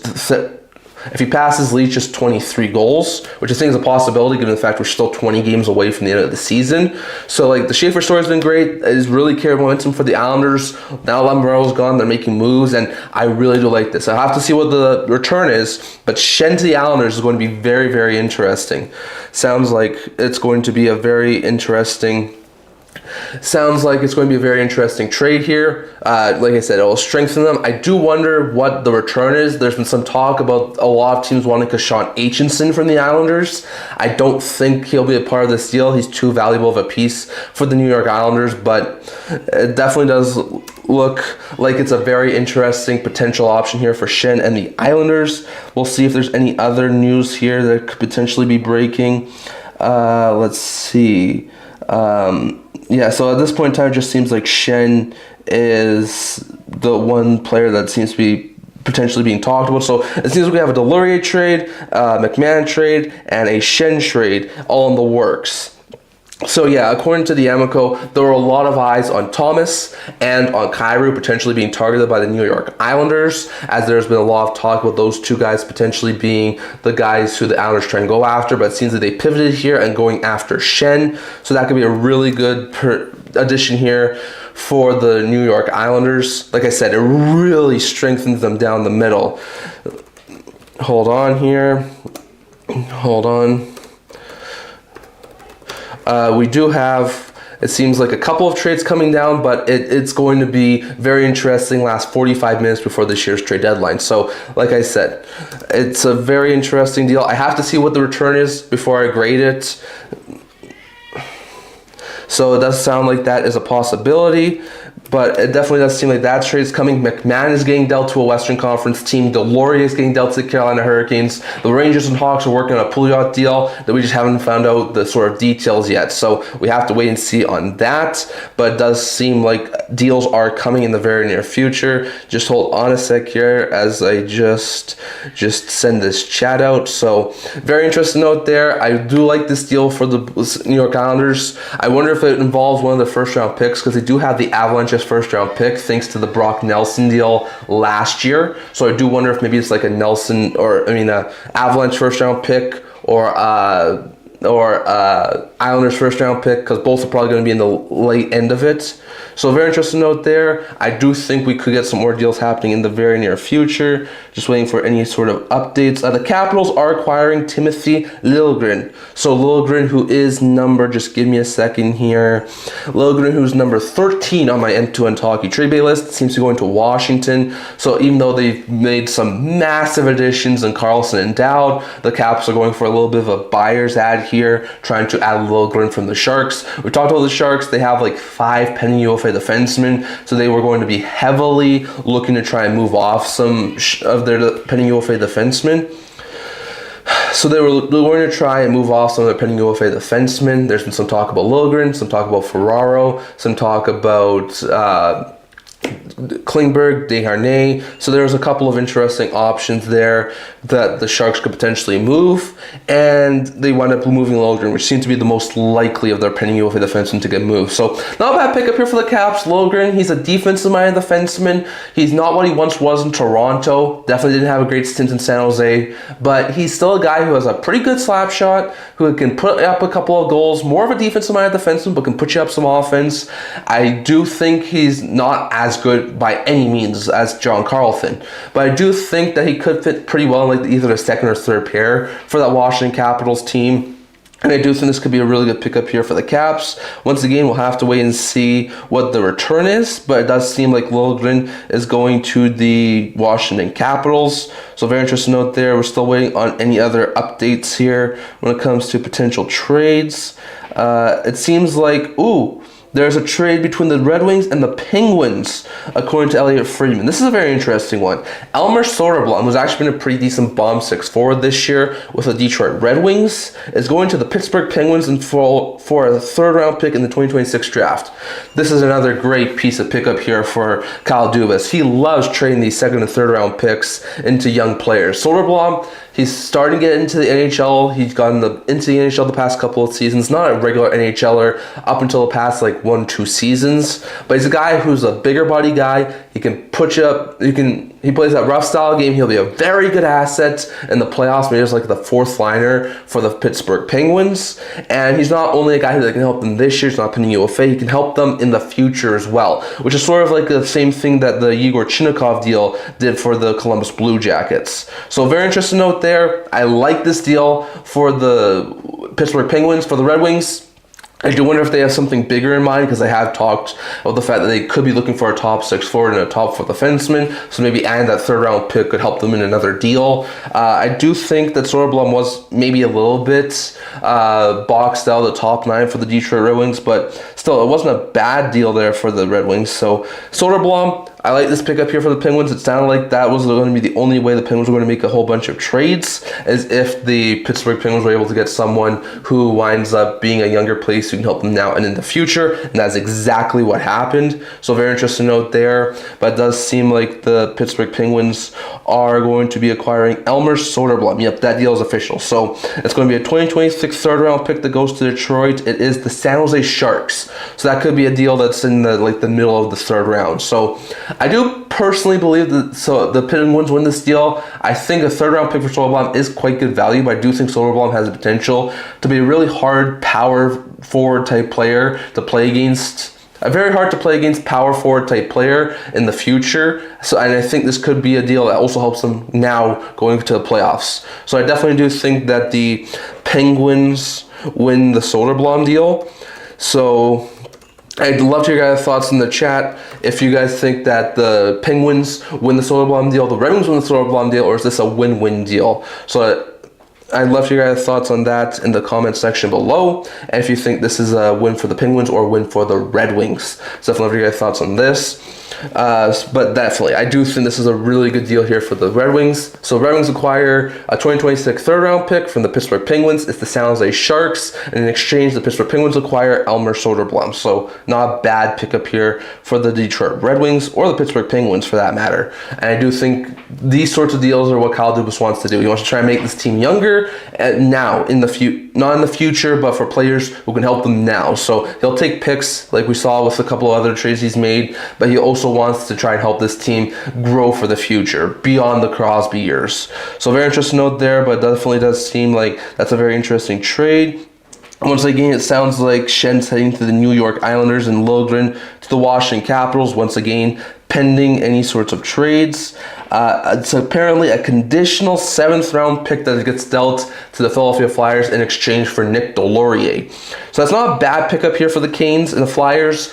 For the Canes, we'll have to figure out what the conditions are, which I'll try and get to in a minute. But this is a pretty good pickup here for Carolina. Delorier, he's a hard-hitting, playoff-style, bottom 6 forward. Won't put you up a whole bunch of points, but plays that rough-and-tumble style of game that I think a lot of teams really love to add heading into the playoffs. So I think he should be a very, very solid addition here for the Carolina Hurricanes into their bottom 6. On top of that, when it comes to the Philadelphia Flyers side, is a bomb 6 forward. He's a penny UFA, I think he is, or he's got 1 year left on his deal. I'd have to double check on that, but he's not a huge piece, so they weren't going to get very much back in return. I do have to see what the conditions are on that 7th round pick, but it definitely does seem like that's not a bad pickup here for the Flyers for a penny UFA, or a guy who's still got 1 year left on his deal, who's more of a bottom 6 forward. So very interesting note there.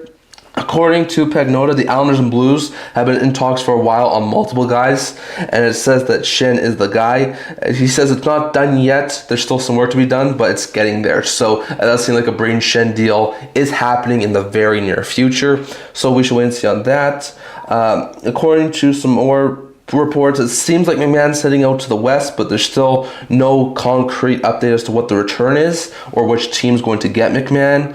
Like we said, Soderblom, Schenn. So very interesting note there. Like I said, there's been some talk about Kadri going to Montreal earlier today. There's some talk about Buffalo potentially trying to add something, Ottawa, Boston, Utah. There's some talk about St. Louis selling something, Winnipeg, Nashville, Calgary, Vancouver. Like, I still think we could see a potential of like between 10 and 15 deals before this winds up hitting we wind up.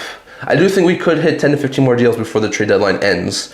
So, yeah. I do think Thomas is a little bit overpriced, but, I mean, he is a first-line center who has 80 to 90-point capabilities.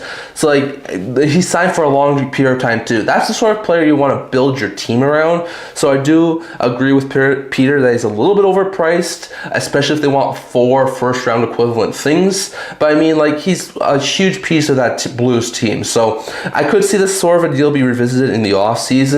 Maybe closer to the draft when it comes to Robert Thomas. If the Blues really wanted to go through a full teardown, I do think they will move Thomas.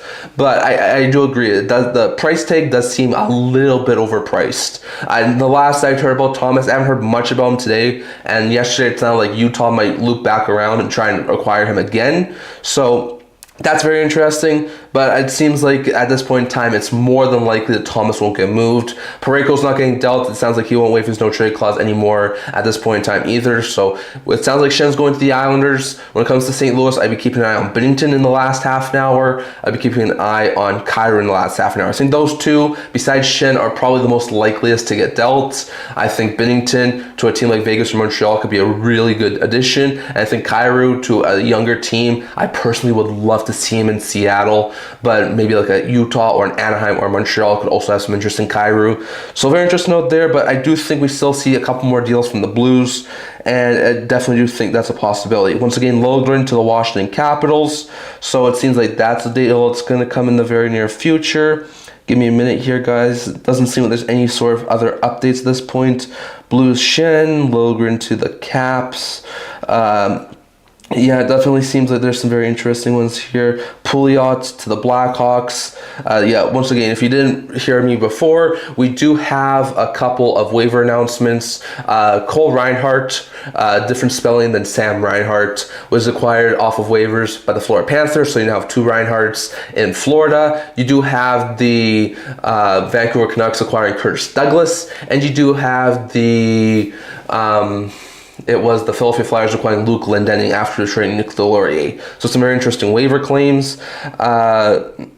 Yeah, the Perry thing's very funny. Like a couple of years back, he went to the Cup final with the Stars, lost in the Cup final. Then he went with the Habs, lost in the Cup final. Went with the Bolts, lost in the Cup final, and then went back-to-back years with the Oilers and lost in the Cup final. So at this point, one of the streaks are going to end. Either Tampa's going to finally get out of the first round for the first time since going to the Stanley Cup final against the Avs 4 years ago, or Perry's not going to make it to the Cup final this year, and the Bolts are going to be exited in round 1, round 2, or in potentially the conference final. I do think that the Bolts have a really good shot at getting back to the Cup final. I personally hope not, because they've been in the playoffs all the time over the past while. I personally like change in the teams. I don't like teams repetitively getting there over and over again. So I'm hoping for, from the East, a team like Buffalo, Detroit, Montreal. With the way Buffalo's playing and how they slaughtered Tampa a couple of days ago, I do think Buffalo could easily make it to this Cup final this year, the way they're playing and after their additions. I do wonder if they make something, but yeah, the Perry thing to Tampa will fuel a lot of speculation that Tampa's going to be going to the Stanley Cup final to just keep that narrative going with Corey Perry losing in the Stanley Cup final. So we'll have to wait and see on that. But yeah, I agree with Peter. It's a very interesting thing. And I don't think it guarantees that the Bolts are going to lose in the Stanley Cup final, because I think eventually Perry does have to be exited in the earlier round or win a Stanley Cup, one of the two. I hope he does wind up getting eliminated with the Bolts earlier. So we'll have to wait and see. But still, very interesting to note that Perry was dealt earlier. We have a handful of trades that we're waiting for updates on. The Islanders are acquiring Brayden Schenn. The Capitals are acquiring Timothy Liljegren. The Canes just acquired Nick Delorier. The Penguins just acquired Elmer Soderblom. The Rangers are acquiring Derek Pouliot. So yeah, it's definitely interesting. And yeah, I agree with Peter. The Buffalo fans, like, they've waited 14 long years. I have Buffalo as one of my 4 favorite teams. Vegas and all are my top 2 favorite teams by any means, but Seattle and Buffalo are also one of my favorite teams. So I'm just very, very happy to see Buffalo back in the playoffs. Imagine though, just imagine for a second, if Buffalo goes 14 years without making the playoffs, and then the first year they're back, they go to, let's say, just a conference final against maybe like a Carolina Hurricanes or something, and they make the conference final before the Matthews-led Maple Leafs core makes it to the conference final. Like, that would be insane to see Buffalo go straight to the conference final and then see the Maple Leafs not be in the conference final. Like, that would be crazy to see. So I do agree with Peter. It's great to see Buffalo potentially back in the playoffs. They're not guaranteed a playoff spot yet, but they're tied for top spot in the Atlantic Division, and they're trending that way. I'll see if they make some more moves in the next half an hour. But yeah, I am very happy for Buffalo fans who have waited 14 very long years to be a part of the NHL's playoffs. So we should wait and see what else happens here. Once again, Soderblom for a 3rd-round pick is confirmed. So Soderblom is heading to the Pittsburgh Penguins in exchange for a 2026 3rd-round pick. So that one is confirmed. Delorier is going to the Carolina Hurricanes for a conditional 7th-round pick. But once again, I do not know the conditions on that. According to Frank Saravalli 11 minutes ago, it's a done deal. Schenn has waived his no-trade clause. He is heading to the New York Islanders. We shall wait and see what the return is for St. Louis. So once again, we'll have to wait and see on that. But very, very interesting. I am sorry also for any background noise that you guys hear today. I do apologize for any of that. But we are still waiting for some returns on what exactly is going to be happening here. Liljegren, that's another name. We could wind up seeing, we already saw it get dealt to Washington. We're waiting for the return. We'll see if there's any sort of other trades that happen today. Once again, we're an hour away, so very interesting note there. So we'll still wait and see what else happens. I could see the New York so the Islanders making a big move. The Penguins add someone. The Caps add someone. So I do wonder about Buffalo. I do wonder about Detroit, Boston, Ottawa, because besides Ottawa acquiring Fogle yesterday, Detroit acquiring Perron, and Boston making that small AHL deal earlier today, and Montreal hasn't even done very much either. Like, those are 4 teams I'm very, very interested to see what happens in the last hour, because I think the Red Wings, they need some upgrades. The Senators have been looking for some upgrades. The Habs have been looking for some upgrades. The Bruins have been looking for some upgrades. I think those are 4 very interesting teams to watch out for. With the Tampa's cap space, I wouldn't be surprised if they're done. Buffalo made their big move on the blue line, but I wouldn't be shocked if they maybe traded for one more forward. But I definitely do think Boston, Montreal, Detroit, Ottawa are teams that we have to watch out for in this last half an hour. And I think those are the teams that really haven't added very much. I also wouldn't be surprised if we had to keep our eye on Carolina, because they are a team who is very, very wanting to go for it right now. So we'll have to keep our eye on that. But it definitely does seem like those are some very interesting potential options. Anthony DeMarco was wondering if maybe Colton is coming as a part of the trade package for Bobby McMahon. So that's very interesting. Bruce Garrioch mentions after the Schenn deal was announced that he doesn't expect they're done. He expects they'll make more moves. That was about 8 minutes ago, and the trades are coming in now. So, like I said, Binnington and Cairo are the 2 guys I'm watching for St. Louis after the Schenn deal. So that'll be very interesting. Hold on a minute here. Yeah, I do agree that if the Avs get past Dallas, they win the Cup. That's a very likely possibility, especially with how weak the Pacific Division is. But personally, I do believe the Minnesota Wild come out of the Central Division. I think that this is finally their year before the Kaprizov contract hits huge. Like, they added Quinn Hughes. They've completely revamped their defense. They've changed some things up in the forward group. I just think that this Minnesota Wild team needs one more center. If they can add a guy who can play second or third line center minutes, I feel like they could beat the Dallas Stars, especially given the fact Dallas has gone to 3 straight Western Conference Finals. And if they were going toe-to-toe, I could see them beat Colorado. I mean, just last week, the Minnesota Wild beat the Colorado Avalanche. So I think there will be a hard series and long series, but I do think Minnesota has what it takes to potentially take off and wind up being the Colorado Avalanche and make it to the Stanley Cup Final. I picked the Wild to go to the Stanley Cup Final in the preseason. That were my preseason predictions. I picked the Minnesota Wild to go to the Stanley Cup Final. I haven't changed since. I'm not going to change. Minnesota showed me that they're one of the best teams in hockey. Until they prove me wrong, I'm going to stick with Minnesota going to the Stanley Cup Final. That's just my opinion. I'd love to hear your guys' thoughts. Like I said, right now a lot of people do think that's probably going to be like Avs Bolts or Avs Kings. Those are probably the most likely Stanley Cup Finals, or at least the favorite for Stanley Cup Finals. But like I said, I wouldn't sleep on Minnesota in the West. I think if Utah went through the Pacific Division or Anaheim, I think Utah and Anaheim could be under the radar sleeper teams to make it out of the Western Conference if they go through the Pacific side, because I think that side is a little bit easier than the Central side. Like I said, Minnesota, not a team to sleep on. Dallas and Colorado are going to be favorites as they have been over the past couple of years.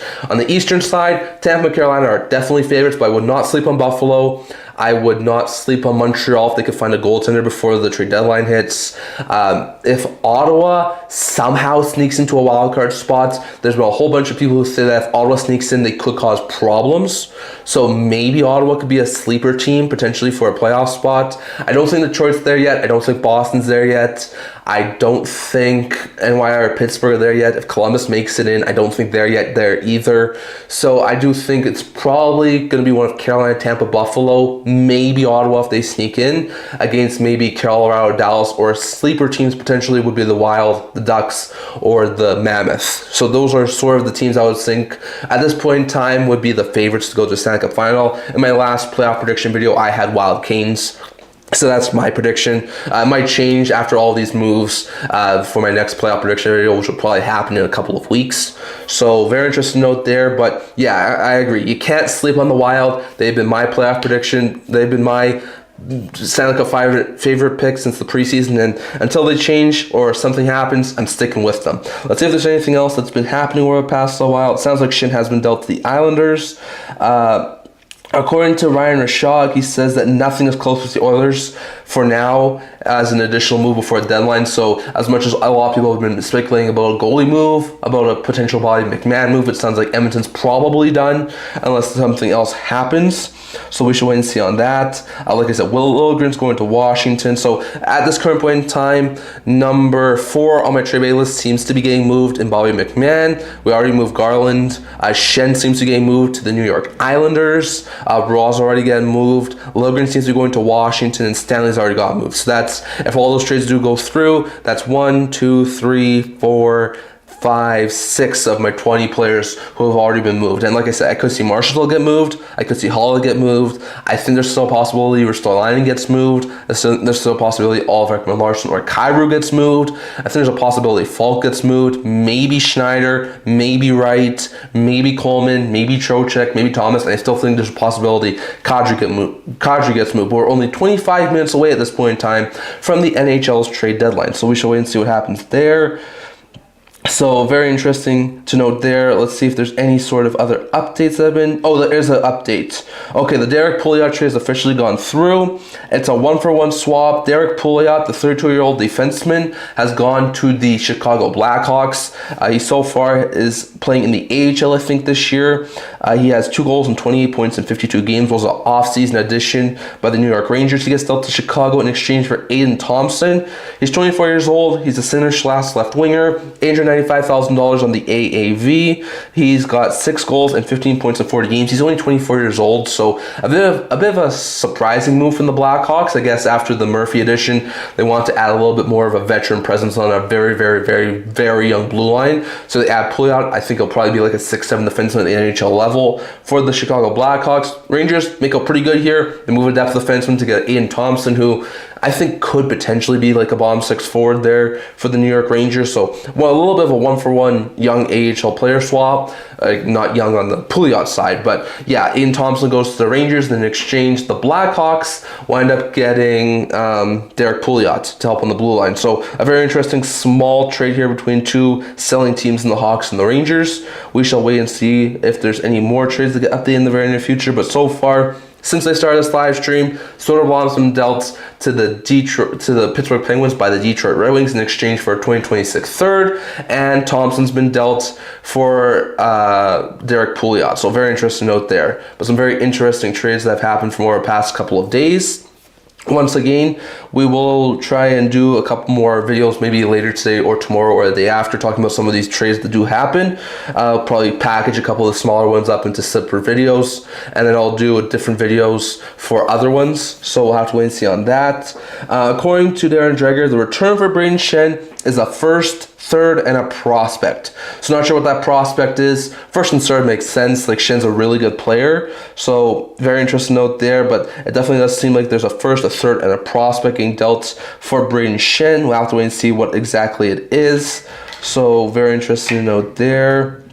Let's see. Matthew Joseph, free agent. According to Marco D'Amico, about 17 minutes ago, Matthew Joseph is signed with the Los Angeles Kings. So that's a very interesting addition here. Once again, Joseph was placed in unconditional waivers yesterday for the purpose of contract termination. He was making $2.95 million. No teams wanted him in a trade, so the Blues placed him on unconditional waivers to give him a fresh start. It seems like he's heading to Los Angeles, so that could be a really solid bottom 6 speedy sort of winger addition for the Kings, who just lost Warren Foegele, so that could be a really good cheap Foegele replacement for the Los Angeles Kings. So very interesting note there, but it sounds like Matthew Joseph is headed to the Los Angeles Kings as part of a signing. Yeah, I know Thompson, being on a long-term contract, might be open to a trade, but in my opinion, if that was to be the case, it'd probably be something that happens in the off-season. I don't think Thompson will get moved at this point in time by the Washington Capitals. I think the only real goalie moves that could potentially happen before this year's trade deadline in 23 minutes is Bobrovsky, Binnington, or Skinner. Those are the only 3 guys I've really heard a whole bunch about. I do think that Bobrovsky makes a ton of sense for some of those teams, especially given the fact he's a pending UFA. Binnington, Stanley Cup winner, 4 Nations finalist winner. He knows what it takes to win big games. He's a playoff-style goaltender. I think he could really work. Skinner, there's been a lot of talk about Pittsburgh maybe running with a couple of their younger guys and moving on from Skinner, flipping him at the deadline. I could see him get moved too. So there's about 4 or 5 teams out there who could potentially use some goalies. Most notably would be Vegas, Montreal, maybe Carolina. Doesn't sound like Edmonton's making any sort of goalie moves. So those will be the teams I'll be looking at when it comes to some goalies, but I don't think Thompson will get moved now. If the Caps continue selling off, maybe in the off season, but I don't think that the Caps will be selling off Logan Thompson right now. Yeah, I have heard TVR and I have heard Dumais as potentially being guys who end up getting dealt. Van Riemsdyk's a pretty decent third pair defenseman, so to see him get dealt wouldn't be too surprising. And to see Dumais get dealt, I also think is a possibility because he's a pretty decent bottom 6 forward. I think Lindgren being on a longer term deal, more of a backup guy, I don't think he'll get moved unless maybe a team needs a really good backup. But I think I could see Trevor Van Riemsdyk and Dumais get moved. So I definitely agree with that. Let's see if there's any updates on the return for Brayden Schenn. Let's see. Yeah, the Kings have signed Matthew Joseph. So Joseph goes to Los Angeles. Still not seen anything when it comes to any other updates. Let's see if we can see another trade here. Nope, no other updates at this point. So far we've had 1, 2, 3, 4, 5, 6, 7 confirmed trades with, it looks like, Delorier, Schenn, Liljegren, and maybe a couple of other ones, like 4 or 5 in the works right now. And that doesn't even include all the trades that could potentially still happen before the trade deadline. So once again, I think teams who are in on Trochek, who are in on Thomas, potentially Kadri, who really need some center help, might in the last 10 minutes flip their their options and try and go for lower end centers, maybe cheaper end centers, more likely to get dealt centers if they're not very likely to get guys like Trochek or Thomas or Kadri. So I think we will see a couple of teams like flip, and we could see a whole bunch of trades in the last 10 minutes, and then of course beyond the minute mark, because as soon as 1 p.m. hits, it's the trade deadline, but there's always trades that do leak out afterwards. So we should wait and see on that. Let's see if there's any other updates. The last one was still Pouliot for Thompson, it seems like. So I once again do apologize for any background noise. I do apologize for that. But let's see if there's any other updates. Still waiting for the return on Braden Shins, the first, the third, and something else. According to Chris Johnston, the Habs are... Oh, no, that was from a while ago. Let's see. Marchessault, it sounds like, according to Elliot Freeman, they're still trying to trade him, but it's not an easy trade to do in season. So once again, some of these trades might be getting set for trades that happen in the offseason. Like, look at the top 10 here. Most of these guys are actually signed with term. Like Thomas, easily a guy who I could see get dealt to the draft, so I don't think it's a pressing matter right now. Trochek, he's still got a couple of years left. I think the Rangers are going through at least a sort of retool thing, so I do expect Trochek to get moved at least by the start of next season, but that might be more of like a draft day move. Kadri, same sort of thing. I think Kadri really wants out of Calgary, so I could still see him get moved, but once again, wouldn't be shocked if that was more of an off-season move. Coleman, still think he should get dealt, but once again, could be more of an off-season move. Schneider's a pending RFA. He could be an off-season move. Right, they're only moving him if they're going to get a solid upgrade, so once again, he might not get dealt at all. You've got a guy like Kyrou, signed for a long period of time, could get dealt in the offseason. Oliver Ekman-Larsson still has term. Ristolainen still has term, could be offseason moves. Perfetti still has term. Marshall still has term, could still be off-season moves. So I think there's a good chunk of players here that, while they might not get dealt by the trade deadline in 20 minutes, might get dealt at some point in the off-season. And the trade discussions that are having right now could set up trades that happen in the future during the off-season. So we shall wait and see on that. Once again, we are less than 20 minutes away from the trade deadline. I do still expect a handful of moves to get dealt. It has been quite a quiet trade deadline so far. So very interesting note there. Let's see, nothing else at this point in time. Once again, we've had some waiver claims earlier today. According to Emily Kaplan a couple of minutes ago, they said that Carolina is pushing for Vinny Trochek. So once again, we've heard that Minnesota is out on Vincent Trochek. We've heard that Carolina and Detroit have been interested before. So I do wonder if Carolina and Detroit try and swoop in and try and acquire Vincent Trochek. So we shall wait and see on that. Definitely seems like McMahon's going to the Western Conference, but it sounds like the Edmonton Oilers are not the team who's going to land him. Maybe Colorado, but definitely does seem like McMahon's getting dealt. So it's definitely been a very slow trade deadline. Once again, I do think we'll see a whole bunch of trades in the last 10 minutes to just after 1 p.m. Mountain Time. So we shall wait and see on that. Just to recap some trades that did happen earlier today.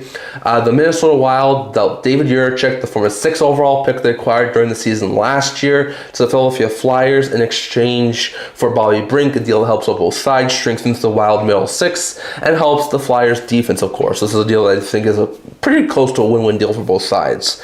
The Flyers and Bruins made a prospect swap as the Flyers dealt Rizzo and Gendron, who are two AHL players, to the Boston Bruins in exchange for Harrison and Edward. Once again, these are all younger players. They might eventually turn into sort of bottom six forwards, but not a bad deal there for both sides, swapping a couple of former top-end prospects. The Minnesota Wild acquired future considerations from Florida for Vinny Hinostroza after they dealt future considerations to Chicago in exchange for Nick Foligno. So the Panthers get a little bit more bottom six help, especially if they were to move guys like Guerrero and Kunin before the trade deadline, and the Hawks deal Foligno to have him chase the Stanley Cup with the Minnesota Wild and play with his brother Marcus. So that was very interesting. Corey Perry was dealt with 50% of his contract retained to Tampa in exchange for a second-round pick in 2028. So this is a good deal for both sides. For the Kings, it gets them another second-round pick, some added draft capital. They could try and make some sort of a big move. And the Bolts get Corey Perry, who was with them a couple of years back when they lost in the Cup final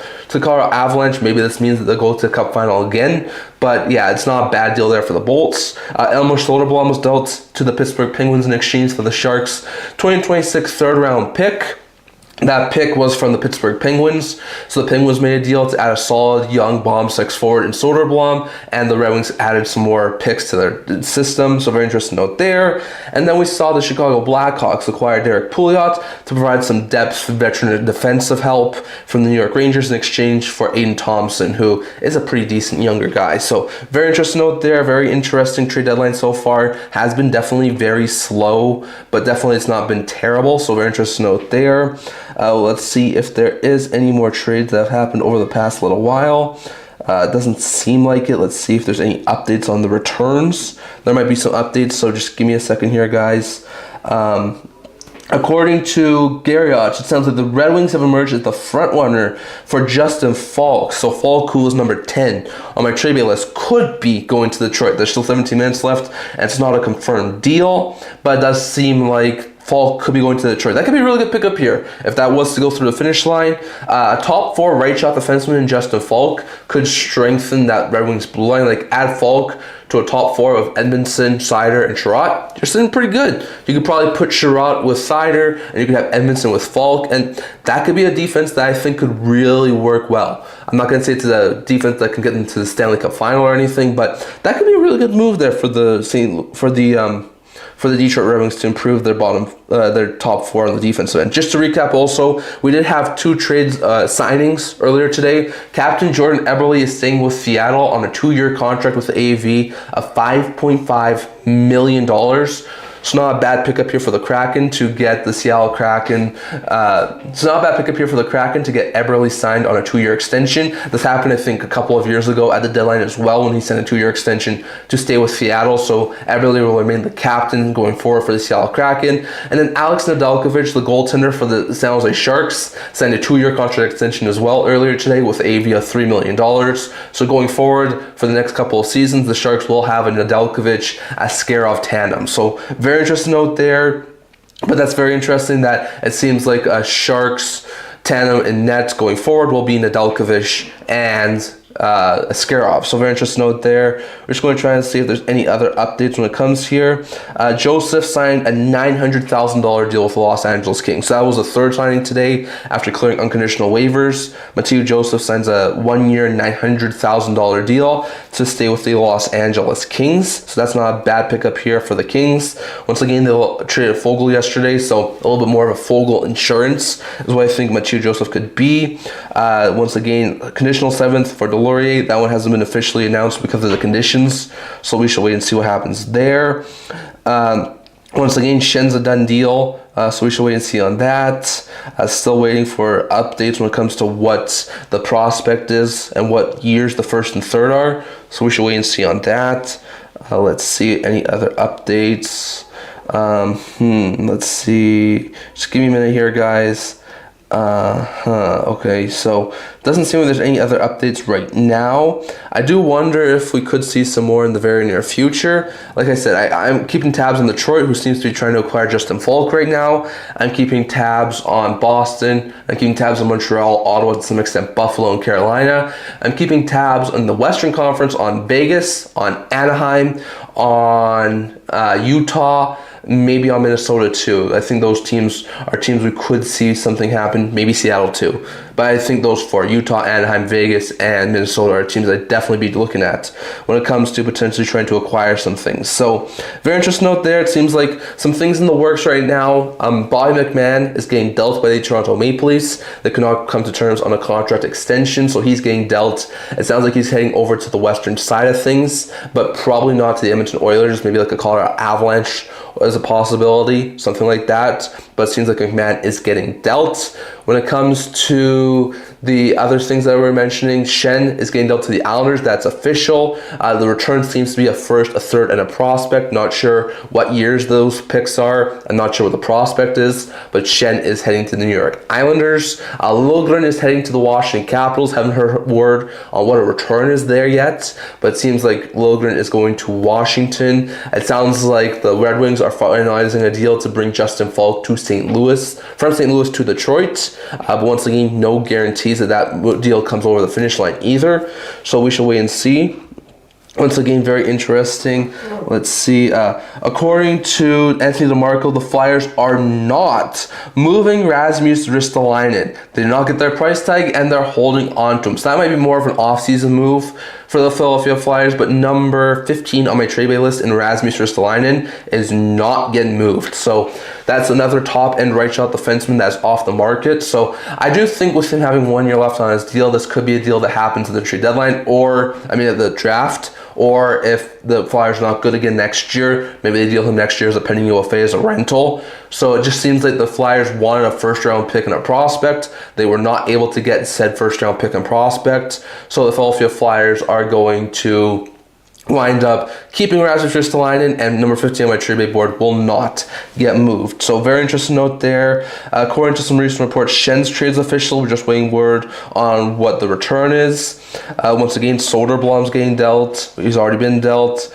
Once again, Coleman and White. Okay, so according to Darren Dreger recently, he mentioned that the Flames view Coleman and Whitecloud as transitions for the Flames moving forward. So those guys could get traded, but it have to be something that blow the Flames away. So it seems like Coleman and Whitecloud like Calgary. You're going to need players like that, especially if you're going through a rebuild. So there's a possibility those two get traded, but it seems less and less likely right now that Whitecloud and Coleman get dealt. I really think Coleman was more likely than Whitecloud because of how many teams love to add a guy who helped Tampa win back-to-back Stanley Cups. But I don't think it's terrible that they don't trade him right now. Maybe they trade him next year's trade deadline or in the off season. So it's not a guarantee that they had to move him right now. But I'm a little bit surprised that maybe the Flames don't move either one of those guys. So very interesting note there. A first, a third, and a prospect. Let's see what else we could see from this thing. Once again, Schenn is heading there. It sounds like McMahon will wind up getting dealt to the Colorado Avalanche, potentially, as the landing spot for him. So, once again, we're having to wait and see for any sort of updates regarding these things. Let's see if there's any updates here. No. Okay.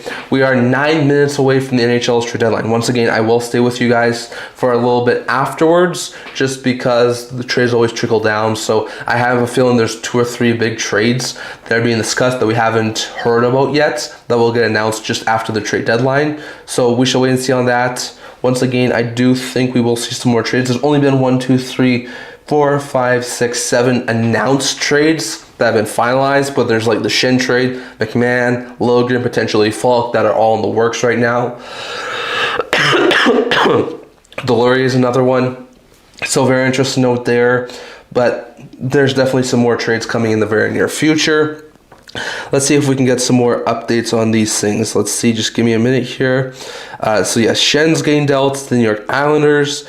Still haven't heard very much about the Habs since there was some talk earlier today that they could potentially have some interest in a guy like Nazem Kadri, maybe. So we'll have to wait and see on that. Just to recap, Joseph has signed a contract in Los Angeles. Seattle has signed a contract in... Jordan Eberle has signed a contract in Seattle, and Alex Nedeljkovic has signed a contract in San Jose. So 3 players did sign contract extensions earlier today. So very interesting to note there. Let's see what else we could see here. So let's see. So the Blues are moving their captain. So I can't wait to see what the next captain of the St. Louis Blues is going to be. Will it be Thomas if he doesn't get dealt? Will it be one of their veterans they have there? Like, that's going to be an interesting situation to watch out for in the offseason. So very interesting note there. Still waiting on updates regarding all of these things that we've been talking about today. Let's see. Sounds like Ristolainen is staying in Philadelphia, and Carolina, according to David Pagnotta, is out on Trochek. So it looks like Trochek's going to stay in New York too. So that would be number 2 on my trade bait listing, where he was to begin with before the trade deadline. So once again, I'm not terribly surprised. Trochek signed for this ship with 3 more. The Rangers wanted a big return for Trochek because he is very interested, because the Rangers are very trying to keep him. So I'm not surprised Trochek's probably going to stay in New York, but I was hoping that he might get moved. It seemed like Minnesota was the front runner, but it seemed like even the Minnesota Wild could not put up a good enough ask for the New York Rangers. I do agree that Thomas is a possibility to go to Utah. There has been some talk after the Weegar trade. They could flip around and try and acquire Thomas. I'm not going to say it's a guarantee by any means, especially with us being 6 minutes away from the trade deadline. But yeah, like Thomas to Utah seems like the best fit because Utah could probably part with their first round pick this year, maybe a future first round pick like in 28, 29. I think there's been also some talk they've been open to parting with Caleb Denye, although I do think that's a little bit risky. So I do think they could try and part with him. Maybe a guy like Barrett Hayton, maybe one of their lower end prospects like a Daniel Boot or Maverick Lamoureux. That sort of will be a package in my opinion. I'm not sure if it will get done for the St. Louis Blues. So we'll have to wait and see. Once again, there has been some talk more trades could be coming for the St. Louis Blues before the trade deadline hits in 6 minutes. It sounds like Falk might be getting to Detroit. It sounds like the Islanders could be getting Brayden Schenn. Maybe Kadri gets dealt. Maybe Thomas gets dealt. So we'll have to wait and see. Let's see if there's any updates here when it comes to some other things we've been hearing. Let's see. It sounds like a second round pick is now the Leafs' push to get McMahon to trade before the deadline. So it sounds like the Leafs want to try and get a second round pick for Bobby McMahon. So very interesting note there. Let's see what other things they're talking about here. According to Marco D'Amico, the Canadians and Kadri might not happen because the Canadians don't have a full appetite to take Kadri's entire $7 million. So seems like the same reason that the Avalanche and Kadri deal fell through is the same reason that the Habs and Kadri deal might fall through. So very interesting note there. Not very surprised by that. Once again, Kadri is a guy who I could see get dealt in the future at the draft, in the offseason. Like I think a lot of these players that are in my top 20 could get dealt in the offseason if they don't get dealt in the next 4 minutes. We are very close to the trade deadline being hit. So once again, we shall see if there's any updates here. According to Pierre LeBrun recently, there's no updates when it comes to Robert Thomas, so it doesn't sound like Thomas is going to get moved. But once again, crazier things have happened, so we should wait and see on that. Definitely sounds like Falk's getting dealt to the Detroit Red Wings, so very interesting note there. I do wonder if we see some more trades leak through. In 4 minutes, maybe just under 4 minutes, we're going to have the trade deadline hit. So once again, I'll be with you guys for maybe about half an hour to an hour, depending on how many trades fall through after the trade deadline hits, just to see if there's anything that falls through. And later today, tomorrow, Sunday, I will probably have some videos talking about just complete recaps of the trades that I missed yesterday and all the trades that happened today. So definitely don't forget to stay tuned for my channel. And once again, I'll make this announcement again. If you haven't already, subscribe down below. Leave a subscribe. It really does help with the channel. We're trying to hit 650 in the very near future. So if you can, leave a subscribe. It really does help with the channel, and I really do appreciate it. And once again, if you want to, leave a comment down below. Leave a chat in the chat. Once again, I'd love to hear guys' thoughts on all that's happened so far today and that what could happen in the next 3 minutes and after everything gets finalized. So very interesting note there, but it does seem like we are coming to a head on the trade deadline. I'll potentially give you guys some of my winners and losers of the trade deadline after. We'll see how much trades do wind up falling through. So it definitely seems like we could get some more trades happening in the very near future. There's always like 2 or 3 at least that get finalized at the deadline and then wind up getting pushed through like 5 to 10 minutes later. So very interesting to note there. Once again, no other official deals have gone through. We've had 3 signings today. 3 players were claimed off of waivers. Very interesting stuff there. Let's see if there's any updates. According to Jeremy Rutherford, he says that Falk to Detroit is still a possibility. That was about 3 minutes ago, so that's still a possible trade option. Once again, I do apologize for any background noise. I am sorry for that. Once again, Schenn to the Islanders seems to be happening. McMahon to a Western Conference team. Let's see what else is happening. Let's see what else. It sounds like the Oilers are not going to do anything. I wonder if Vegas does like a very late trade like they did a couple of years ago with Hurdle, where they maybe try and trade for like Binnington, because we have heard St. Louis might not be done yet. So it's 2 minutes away now from the NHL's trade deadline. After that, there'll be no more trades. Of course, there will be trades that will funnel through after the trade deadline has officially happened. We're now a minute away from the NHL's trade deadline, so we are almost to the point where no teams can make no more trades. So very interesting note there. We will be with you guys for the next half an hour to an hour discussing all the deals that did happen and anything that trickled through after the deadline hits. But we're now under a minute away from the NHL's trade deadline. So once again, I still think there'll be a handful of trades to happen. Teams will pivot. Teams will go after some lower end players. So I do think we still will see a handful of trades that happen just before the trade deadline, just after the trade deadline. We are now under 30 seconds away from the NHL's trade deadline, so all those papers have to be finalized before the 1 p.m. Mountain Time finalization of the trade deadline. So very interesting note there. We are 10 seconds away now from the NHL's trade deadline. The trade deadline is almost here, so very interesting note there. And just like that, the trade deadline is here.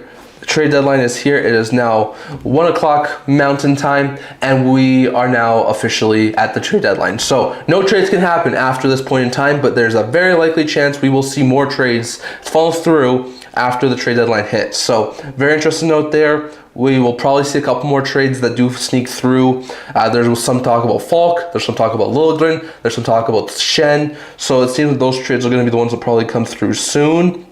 Let's see if there's any updates here. Let's see.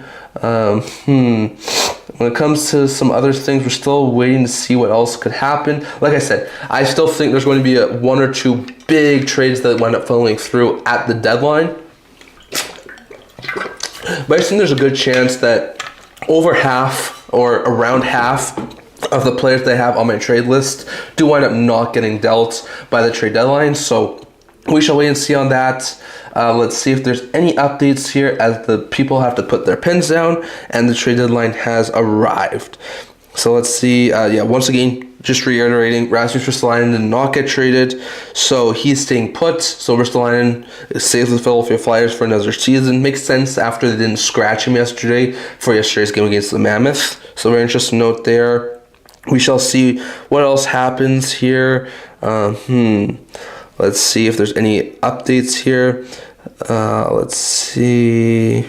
Ristolainen staying, Falk's potentially getting moved, Schenn's potentially getting moved. So there's a lot of deals that could be coming in the very near future. Let's see.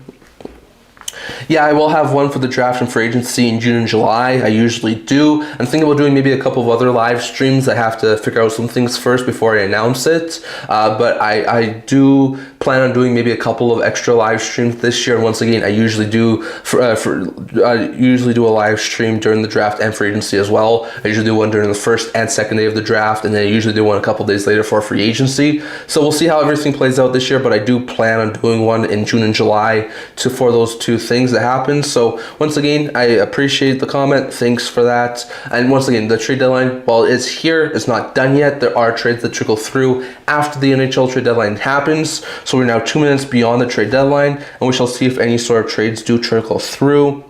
Let's see. Does seem like there could be some more trades happening. Let's see here. Hold on. Let's see. Nothing on there. Just give me a minute here, guys. Once again, Joseph signs a contract extension. So we're just waiting for all the confirmed reports and returns for those trades.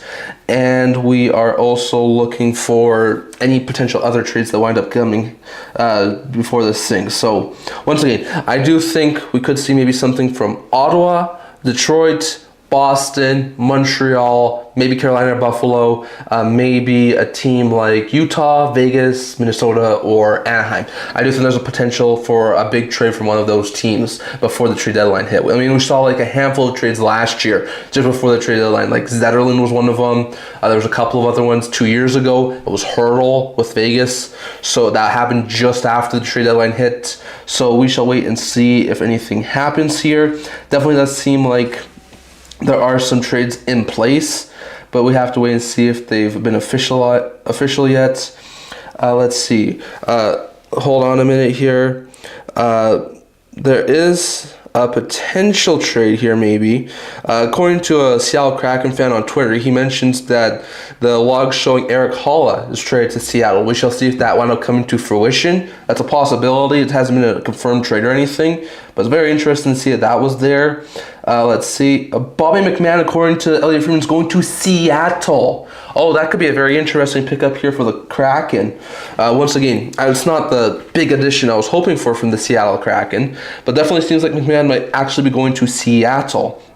So that could be a very interesting potential pickup here for the Seattle Kraken. McMann, he's a playoff style forward. He plays that rough tumble style of game, sort of like a Michael Bunting. He can put you up points. He's having a career season. He's a pending UFA. The Maple Leafs didn't want to pay the potential like $4.5 million AAV deal that he was probably going to ask for in free agency to try and keep him. So they wanted to try and move him. It sounds like he's heading to the Seattle Kraken. That's the potential right now. Once again, I don't think it's the big move that moves the needle for the Seattle Kraken, but even a little addition here just to try and help them. Like, they don't have, I think, a really solid goal scorer, so like McMann's already on pace for like 25 goals, so like it couldn't hurt. And if he fits in really well in the top 6 with the Seattle Kraken, maybe sign him to an extension, even if it is $5 million in the AAV.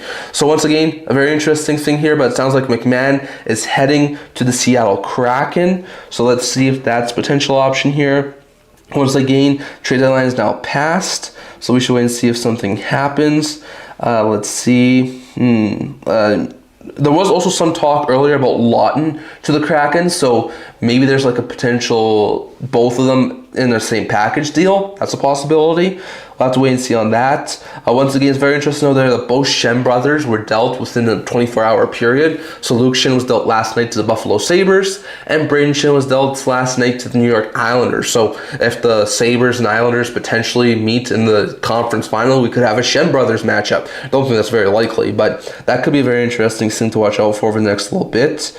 Let's see. McMann has been dealt to the Seattle Kraken. Also, Falk to Wings for 2 draft picks according to David Pagnotta. So Falk is heading to the Detroit Red Wings. I will have to get some confirmation on those 2 draft picks, and we'll have to figure out what the return is. But McMann is heading to Seattle. So that will be number 4 and number 10 on my trade bait list gone now, as McMann's heading to Seattle and Falk is heading to Detroit. So very interesting note there. Not sure what the returns are. Still have to figure that out. Let's see. It seems like, according to Darren Dreger, it's a 1st and a 3rd round pick from Detroit to St. Louis for Justin Falk. So that's a very interesting one. So it does seem like Falk is heading to the Detroit Red Wings. McMann to the Seattle Kraken. So those are some of the trades that are trickling in afterwards. Let's see. Yep, Falk.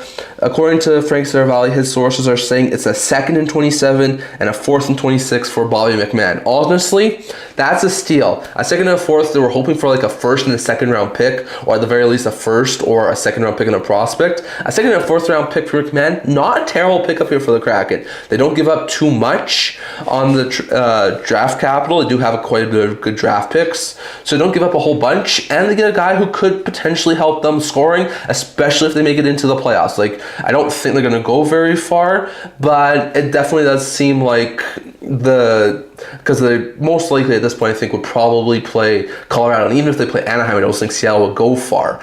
But it does seem like adding McMann, who's on pace for a career season, who probably I think has actually more goals than most of the Seattle Kraken on this point, I think it'd be really interesting. So very interesting note there. We should have some more updates coming out in the very near future. So just to recap, Schenn's being dealt to the Islanders for a 1st, 3rd, and prospect. We have to figure out all the details. McMann's getting dealt to Seattle for a 2nd and a 4th. Falk's getting dealt to Detroit for a 1st and a 3rd. So the Blues are accruing assets, which is very interesting to note there. We shall wait and see what other things are happening here. The Flames are acquiring Ryan Strome from the Anaheim Ducks. I wonder if this is maybe a potential bigger deal with Kadri. We shall wait and see, but Strome is heading to the Calgary Flames. Not a bad pickup here from Calgary. I think Strome's in the final year of his deal or has 1 more year left after this year. So it's not a bad pickup here for Calgary. So we shall wait and see what else is happening here. It sounds like Carolina is out on Trochek. We shall wait and see if any official trades have been announced yet now too. So let's see, nothing yet. But it does seem like Strome is going to Calgary. So very interesting note there. Let's see what other things are happening here. Yep, Kraken are acquiring McMann, 27 2nd, 26 4th, it sounds like. So yeah, it seems like the McMann deal is done. He's heading to Seattle. That could be a big boost for the Seattle Kraken's middle 6 to add a solid top 20 to add a solid 20-plus goal scorer to their team. And once again, he's a pending UFA, so there's no guarantees that he winds up staying with the Seattle Kraken, but I could see him potentially sign an extension, especially given the fact the Kraken have a couple of pending UFAs, just Tolvanen and Schwartz, who they might walk away from in free agency. So once again, if he fits in really well, this could be a really under-the-radar good addition for the Seattle Kraken. It sounds like there are some things linking Strome to the Calgary Flames, so that's a possibility. Let's see what else is being announced here. So McMahon, Falk, Strome are all getting dealt. Strome was not on my trade bait list, but I did have him as a consideration. So very interesting note there. Like we said, Falk and McMahon were both in the top 10. So very interesting note there. Let's see what other things here. Like I said, I definitely expected some big trades as the trade deadline happened. So once again, we shall wait and see. I'll be with you guys for about the next 20 to 30, maybe 45 minutes, depending on how many trades wind up coming through. Yeah, so the full trade is as follows. Bobby McMahon dealt to Seattle for a 27 second and a 26 fourth. So once again, honestly, not a terrible deal for the Seattle Kraken because they do have 2 first-round picks in next year's draft because they also have Tampa's. So this is not a bad pickup here. The Leafs, they get some added draft capital, another future second-round pick, and a current fourth-round pick. So including with the with the Nick Waugh deal yesterday, so they now have a first and a second-rounder in next year's draft and 2 extra fourth-rounders in this year's draft, or a fourth and a fifth-round pick in this year's draft. So very interesting note there, but they're still not going to have very much top-end picks in this year's draft for the Toronto Maple Leafs. But it is McMahon going to the Seattle Kraken. According to Pierre LeBrun, it says Strome is going to Calgary for a 7th round pick in 2027. So that's a steal for the Calgary Flames. It frees up the Ducks a little bit of cap space. I think Strome is actually, according to Pierre LeBrun, the Panthers are currently focused on re-signing Bobrovsky. So it doesn't sound like a Bobrovsky deal is going to get done by the trade deadline, and it sounds like he's probably staying in Florida. So very interesting note there. Let's see what else. I do want to check Strome for a second here, so just give me a second, guys. Let me just check Strome and see what his contract looks like. Ryan Strome, he's in Calgary now. Yeah, so he's got this year and next year a $5 million cap hit. So that's why the Anaheim Ducks moved him. It frees up $5 million for next year. So once again, they're going to need some big contracts in the very near future with guys like Kadri and with guys like Leo Carlson and potentially a couple of other guys. Lacomb's contract's going to kick in. So with all that in mind, the Anaheim Ducks trading Strome for a 7th round pick makes some sense.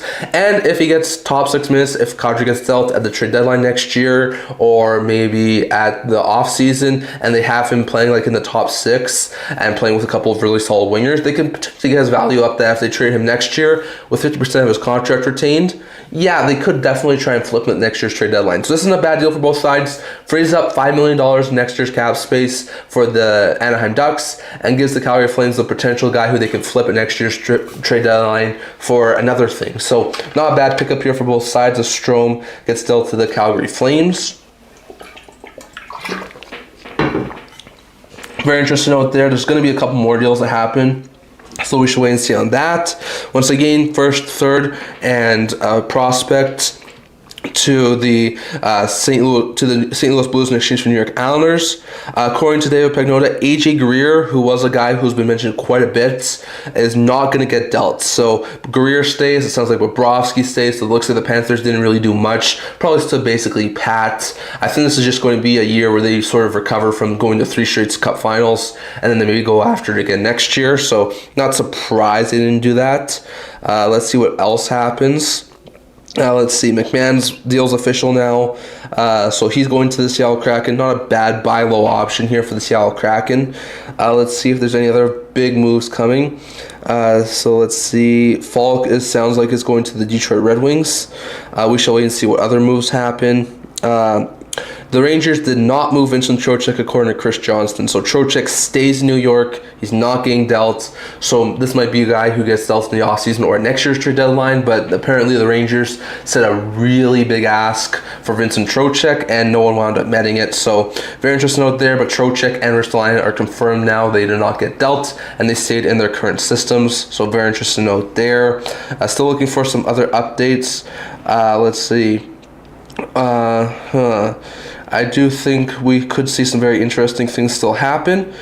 We shall wait and see. Give me a minute here, guys, while I just refresh this So the Strome deal is officially official. It's a 2027 7th round pick as the Calgary Flames. So a 7th round pick in next year's draft is dealt to the Anaheim Ducks for the Flames taking on the entirety of the Ryan Strome contract, and they give Strome a fresh start. So once again, I think he could be dealt in the offseason or potentially at next year's trade deadline. He could get some more game time this year and be flipped, and that could get the Calgary Flames some more assets.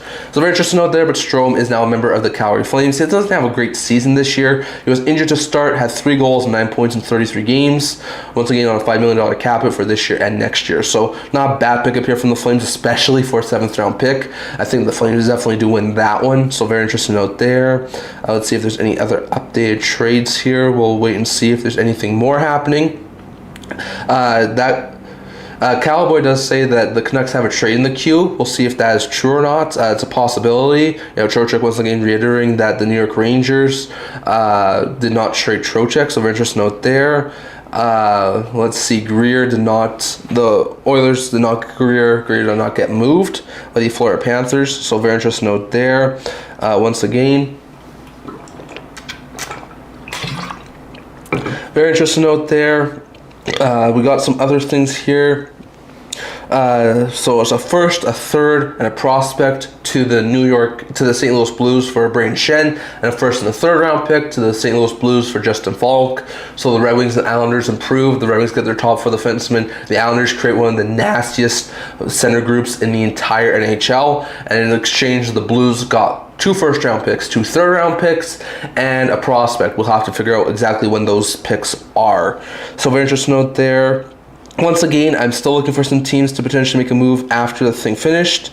According to Friedman, the full trade is Schenn from the St. Louis Blues for Drouin. So after spending, I think it's only a couple of months in New York, Drouin's going to the St. Louis Blues, as well as the Avalanche's first-round pick this year, a third-round pick, and prospect Marcus Gidloff. So I don't know much about Gidloff. The third round pick, I don't know when that's going to be. But the first round pick for Colorado, not too surprising. So basically, the New York Islanders were able to trade Brock Nelson to Brayden Schenn. That's not a half bad turnout for the New York Islanders. So very interesting note there. Drouin's hanging there too, so we shall see how Drouin does. I think it's this year and next year on his contract, so I could see him get flipped at some point too by the St. Louis Blues, either in the off season or next year's trade deadline. So that's a possibility, but it does seem like that's the return. A third round pick, Colorado's first, Gidloff and Drouin. So very interesting note there.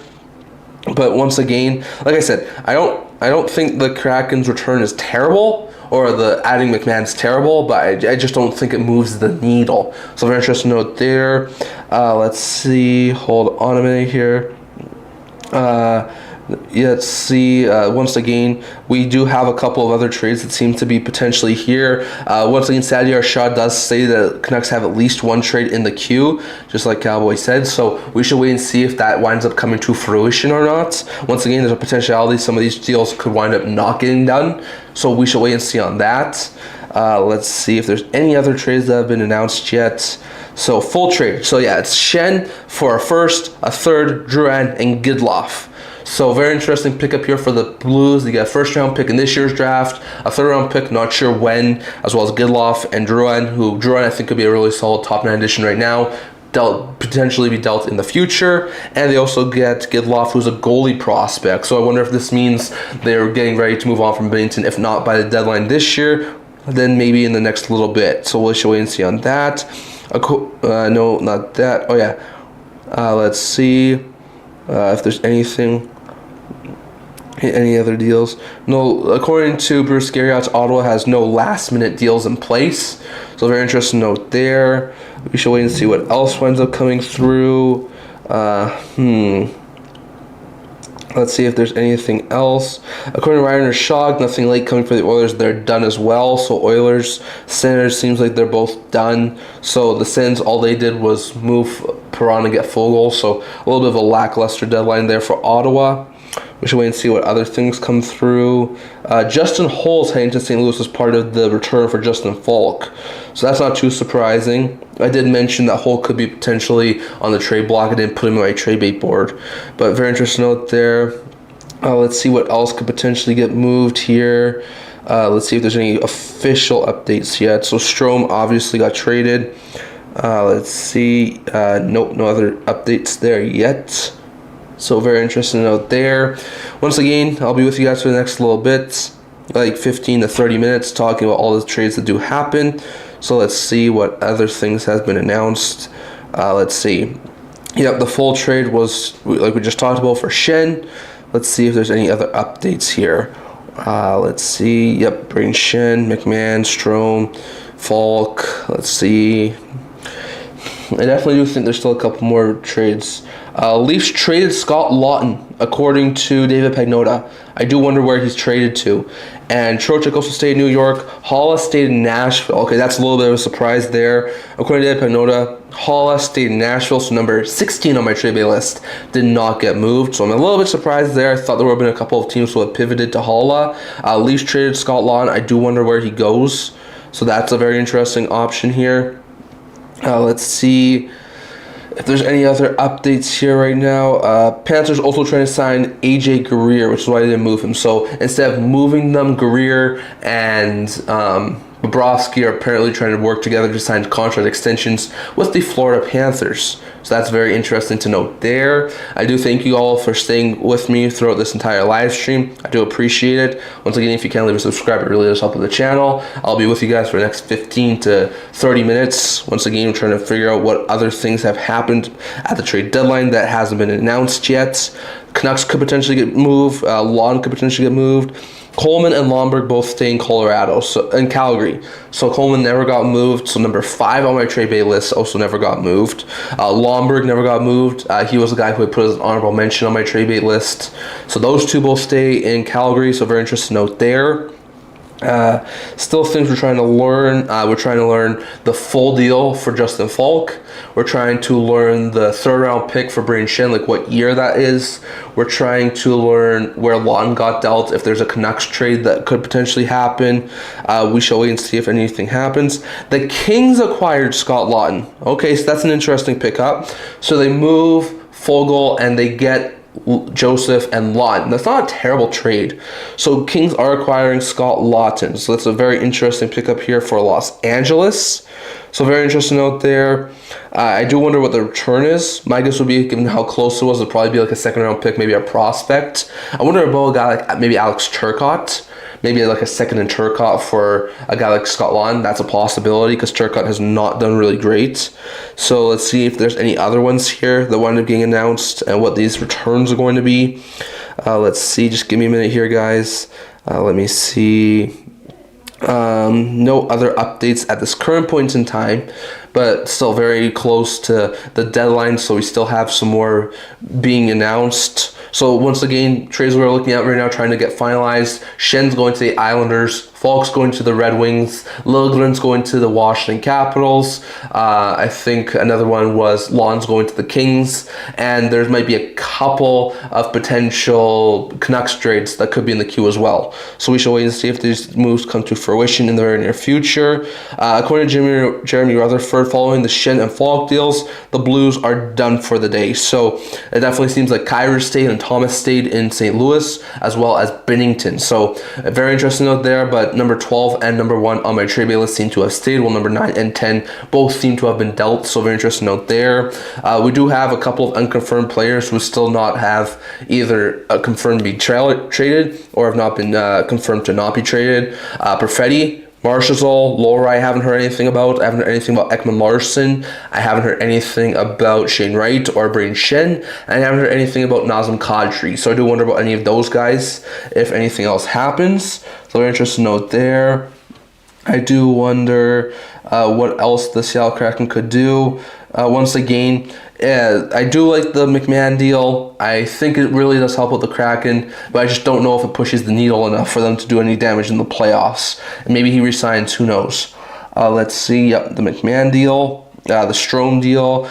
Blues now carry 3 first-round picks to the 2026 draft. So the Blues are stockpiling draft picks. And while they didn't get dealt right now, I do wonder about Kyrou, Thomas, and Binnington in the offseason. I know that the St. Louis Blues are going through like a retool, rebuild sort of thing. So I definitely think for teams who definitely need some more help on their forward group or on net, I definitely think Binnington and Kyrou Thomas will be targeted in the off season because it doesn't like any of those three got moved today. So very interesting note there, but yeah, Falk's gone, Schenn's gone, so two of the top end players in the St. Louis Blues organization are gone, and I think Schenn really strengthens that second line center spot for the Isles, and I think Falk really does improve that Red Wings top four. So very interesting note there.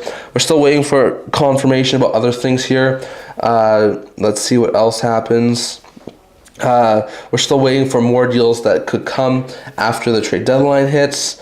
Carolina Hurricanes are done. The only transaction was Delorier. So that seems like a little bit of a missed opportunity for the Hurricanes to really strengthen their team. I do still believe they are one of, if not the best Eastern Conference team, but I am a little bit surprised they didn't do anything else besides adding Delorier. So very interesting note there. Let's see if there's any other updates here. Just give me a minute here, guys. Just trying to get any sort of other updates. Let's see. I believe the Capitals have another deal in the queue beyond adding Liljegren. So the Capitals have seemed to have made another trade beyond adding Liljegren. Still trying to get the return on Liljegren at this current point in time. So very interesting note there. Those are some very interesting trades that seem to be coming up in the very near future. Once again, there seems to be a Canucks trade that could be coming, a Caps trade that could be coming. Let's see. We could see some more moves that could be coming in the very near future. Once again, players who did not get moved are Vincent Trochek, are Blake Coleman, are Rasmus Ristolainen, Eric Holla. Those guys all did not get moved. Guys who did not have a little bracket beside them who have been dealt today since I posted this video or started recording the live are McMahon. He's heading to Seattle. Schenn's heading to the Isles. Falk's heading to Detroit. Liljegren's heading to Washington. And those are all the trades that we've seen from this point in time. So that's 1, 2, 3, 4, along with the 3 from yesterday. So we've had 7 of our possible 20 on the trade bait board be moved. So very, very interesting to note there. Let's see if there's anything else at this point in time. Hold on a minute here, guys. Hearing that there will be no further trades for the Mammoth. So Uyghur's the only addition for the Utah Mammoth. And it sounds like Kampf is heading to the Washington Capitals. So that might be one of the trades from the Canucks and the Caps. So just a little bit of added bottom six help for the Washington Capitals after they dealt Dowd. So very interesting note there, but it seems that the Caps are trying to acquire David Kampf. We shall see what the return is. Let's see what other things here. It seems like Cole's going to be a part of the return for the St. Louis Blues. So very interesting note there. We shall wait and see what else happens. Just give me a minute here, guys. I'm going to try and see if there's anything more. Probably on the stream about 10 to 20 minutes. And I'll probably have update videos coming out either today or later on tomorrow. So definitely don't forget to stay tuned for that. Definitely I will be recapping all the trades that did happen today and late last night yesterday. So once again, it probably will take a little bit of time. I'm probably going to have to wait an hour or two for everything to settle, and then I'll take a couple of videos. I'll probably do a couple today. I'll probably do a handful of them tomorrow. Anything I don't get done tomorrow, I'll probably do on Sunday or Monday. So definitely don't forget to stay tuned for that and keep up to date with the channel. Once again, if you can subscribe, really does help with the channel, helps me grow with the channel. So once again, it'd be really good to it would be really helpful to my channel if you guys could subscribe. Once again, if you can, leave a comment, chat down below. Yeah, I know the downgrade from Dowd to Kampf is not overly great. So I don't know what the Caps are doing because they also acquired Liljegren. So it's sort of in no man's land right now. They're a couple points out of the playoff spot, but they played more games than everyone else. So it's a very interesting situation when it comes to the Washington Capitals. So we shall wait and see what happens here. No guarantees by any means that this happens. So very interesting note there. Flyers are done according to the recent report. So they're not making any more moves. Kampf saying to Washington. Have made a couple of minor moves before a deadline, so the Canucks are waiting on their calls. Let's see if there's anything else here. I might just end it here and just do a couple of quick update videos later on in the day, maybe as I'm doing recap videos for some of the other trades that we saw last night and today. So very interesting note there. This is probably going to be the last little bit I talk about here So once again, I do thank you guys for tuning into this stream. I do appreciate it. So trades that we did see today, Trochek was traded to the Philadelphia Flyers for Bobby Brink. Harrison and Edward were traded by the Philadelphia Flyers to Boston in a prospect swap in exchange for Rizzo and Gendron. Foligno was dealt for future considerations to Minnesota. Minnesota dealt Hinostroza to the Florida Panthers in exchange for future considerations. Perry got dealt with salary retention to Tampa for a second-round pick. Detroit got a third-round pick from the Pittsburgh Penguins in exchange for Elmer Soderblom.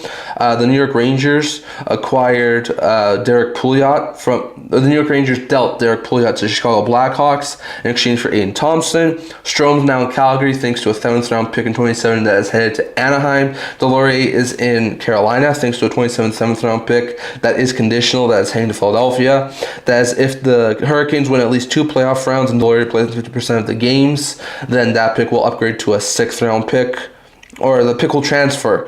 The 7th-round pick will transfer if Delorier plays in 50% of the games and the Canes advance past round 2. So very interesting note there. Those are the confirmed trades that we know are happening. Schenn is getting dealt to the Islanders for a first, a third for Drouin and for Gadloff. The Red Wings are dealing whole a first and a third for Falk. The Kraken are dealing a second and a fourth for McMahon. The Sharks are acquiring some things for dealing Timothy Liljegren, and there's probably a couple of other trades. Camp getting dealt to the Washington Capitals for something.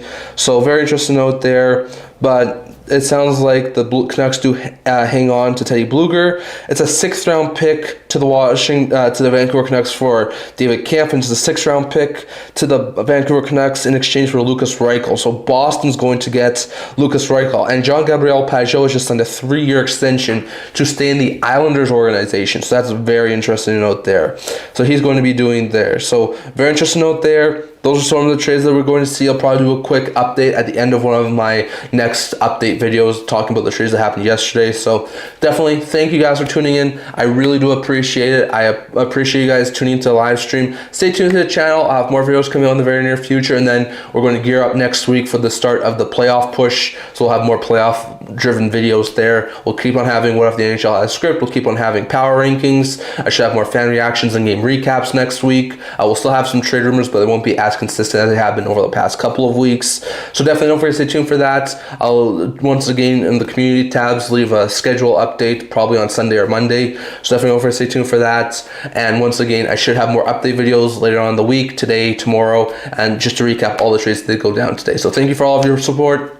Thank you for all of the chats, for all of you guys in the chat. Thank you. I appreciate it. And I can't wait to see you guys all for the next video. And I can't wait to see you guys all for potentially some more live streams coming up, maybe in the next month or two. We'll touch on all of that coming up later on. Thanks for you guys. I'll keep up to date with all the videos. God bless y'all. I'll see y'all in the next one.